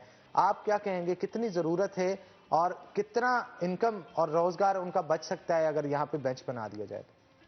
देखें, ये जो गवर्नमेंट आई थी तो इसका भी एक नारा था कि सस्ता और फौरी इंसाफ आपकी डोर स्टेप पे, और यही हमारा मेन मुतालबा भी यही है कि उसमें आसानियां पैदा की जाए। ठीक है ना। अब आपकी बात 100% बिल्कुल ठीक है कि जितनी वो फीस पे कर रहा होता है वकील की, उससे कई ज़्यादा मार्जिन के साथ एक्सपेंसेस जो है ना वो वैसे अपने आने जाने का खर्चा, वहाँ पे उसने स्टे करना है उसका खर्चा, और जो खाना पीना है उसका, वो उसके लिए तो मुमकिन नहीं होता। यहाँ तो ये है कि अगर तारीख भी है तो वो एक शॉर्ट लीव लेके भी अगर वो कहीं पे काम कर रहा है तो वो 1-2 घंटे निकाल के आके हाँ। अपनी मेंटेन कर सकता है। वहाँ पे ये पॉसिबिलिटी नहीं होती।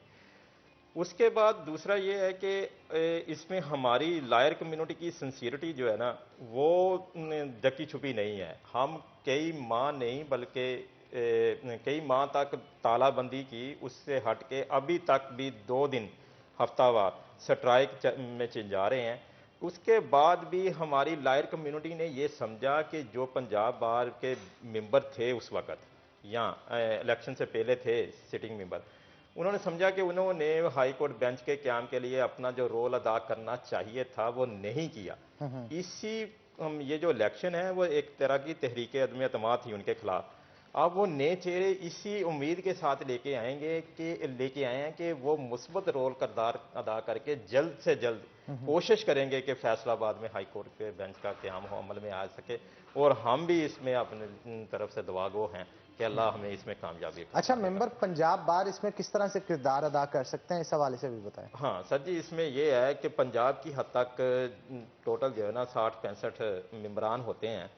वो अगर ये रिक्वेजेशन पास करते हैं, रिक्वेजेशन पास करके ये उस पर फोर्स कर सकते हैं गवर्नर साहब को कि वो इस पे कंसर्न करने चीफ जस्टिस करवाएं। बिल्कुल वो करवा सकते हैं। बिल्कुल। चले जी, हम दुआ करते हैं कि आने वाले वक्त में हाई कोर्ट बेंच जो है वो फैसलाबाद में बने ताकि बहुत सारी मुश्किलात जो लोगों को पेश आती हैं वो दूर हो सकें। तो बहुत शुक्रिया अजहर साहब, जहीर अनवर साहब, आपका शो में आने के लिए। आपका भी राना जाहिद बहुत शुक्रिया शो में आने के लिए। तो इसी के साथ नाज़रीन, आज के प्रोग्राम से अपने मेज़बान हन्नान बुखारी को दीजिए इजाज़त। इंशाल्लाह कल होगी आपसे मुलाकात। तब तक के लिए अल्लाह हाफ़िज़।